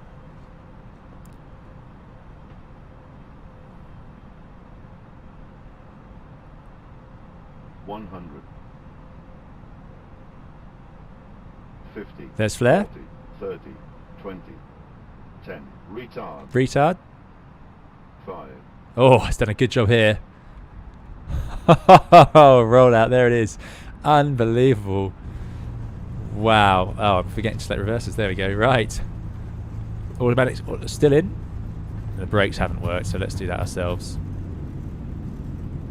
That's my hardware messing that one up. Wow, what was that then on the feet per minute? I didn't see that, but that was a beautiful landing, no doubt. So manual brakes there. Autopilot's still engaged, you see. So if we just roll along, I'm going to see what it does. Because it should try and fight for the centre line. So we're going to take this next left here. Was it 48?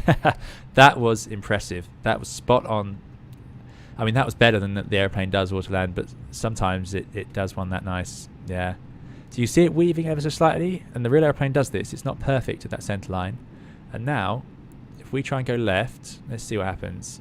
So you should disconnect. Oh, there we go. It drops out. The real one, it's possible to have it stay in, but there we go. Forward idle. Excellent. Well, welcome to Turin, and what a lovely, lovely way to arrive. Excellent. Take a bow, fly-by-wire team, says JV. Yeah, they should. That was that's an impressive piece of coding. And it did everything as I wanted it to. So it went into the flare mode it just as I expected it to. And what I really liked was it flared the right amount. It held it there, because I have been in autolands where it will float along a bit. Let's get rid of the speed brakes. I'm going to leave the flaps down and the engines running just for the replay. It's not realistic, of course. So actually, we'll just leave everything alone. We'll go and park up. We should contact grounds. Turin ground. Good evening. Jetset 304, runway vacated.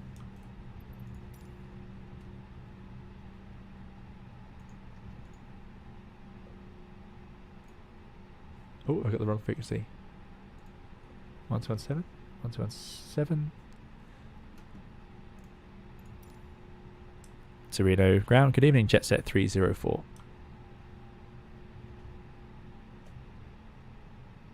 Hmm. 1217. I know what I've done. I've got 1217. No, that's worked. 1270.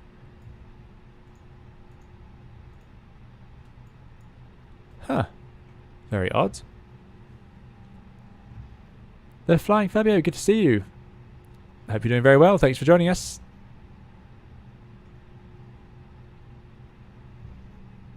Airline 304, radio check. Torino ground. Jetset 304, runway vacated. Airline 304, sorry about that. Had a little problem with audio. Welcome to Turin. Taxi to stand 110 by Yankee Lima.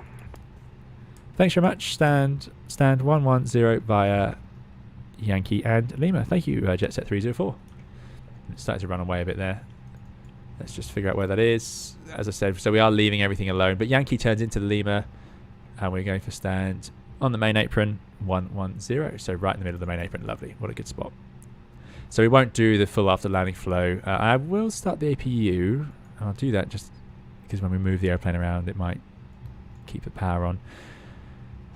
Yeah, no, very good. So it flared exactly the right moment. And what I should have briefed earlier, I took it for granted in my head, but it's worth noting that in a normal landing, we idled the thrust levers by touchdown at our discretion. In an auto land, the aeroplane will idle the engines on its own. So I'm going to have to play with this a bit more and have a closer look, because I'll be curious to see if it did that. In an auto land, it will automatically command thrust idle, and then it will say retard at 10 feet rad out. It's an instruction, so you have to do it when it tells you. You don't do it earlier. Whereas when we land manually, when it says retard, it's a reminder, reminding you to close them by touchdown. Otherwise, the engines will spool up again when you touch down. So it's curious. It's very curious. But yeah, it's something that you have to do. And again, it said retard exactly. It said 10, and then it said retard. I idled them. It's all just spot on. Now, I have a funny feeling we are racing past the terminal here and missing it. Let me slow down. I don't know how I'm going to see which number. It might be a very... That's the darkest terminal I've ever seen. I have absolutely no idea. Alicia Maggie, thanks so much for your $5 tip. Really appreciate it. Alicia says, thanks for the stream, Captain. You're very welcome. Thanks so much for that. Very generous. I can't see a thing over there. Here's a clear stand. We're taking this one. I think that's the one they said, actually. It would be busy this time of year. Ski charter time.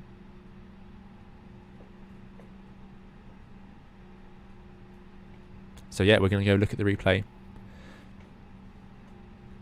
But lovely. It takes the pressure off me when I get the airplane to do it. And if it's going to do them that well, I have to start doing more auto lands on the channel.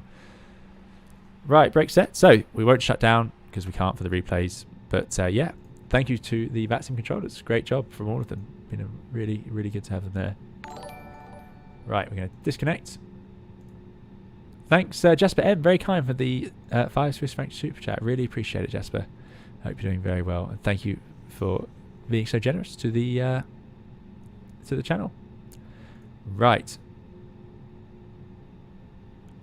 Let's see if I can get the replay to work. Oh, still getting windy out there. So we're going to stop recording. I'm going to press replay. I'm also going to adjust the weather.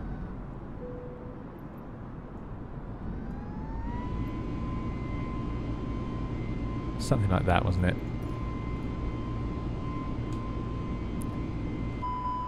Right, so it's confused. Ignore all that. I can't wait till we get a proper replay. 2,500. 1,000. So here we go. This is the last part. Ignore everything on the screens. 500. Too low. Terrain. Ignore that. This is a bit of a nuisance, isn't it? Resume replay. Let's see how it does.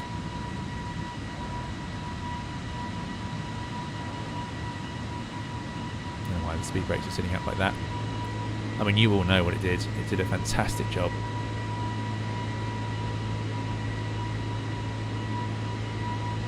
Into the flare, it just held it there. In the real aircraft, if it floats like this, it will actually lower the nose just a tiny bit. I have seen it do that, which is something I hadn't seen until recently, where I did an auto end in the Airbus. Have I told you guys? And it floated along, and after a few seconds of floating, something in the programming said, okay, enough of that, and it just twitched the nose down slightly. It was amazing to see. It was like watching a person flying. But yeah, unbelievable. Nothing to say about that, is there?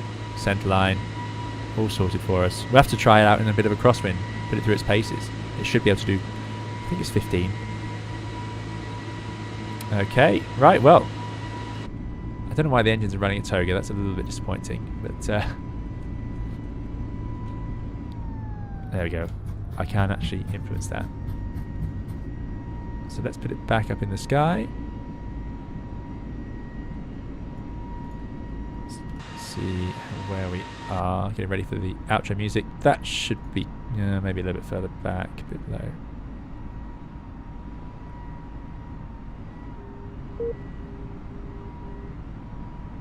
Somewhere there. Okay, right.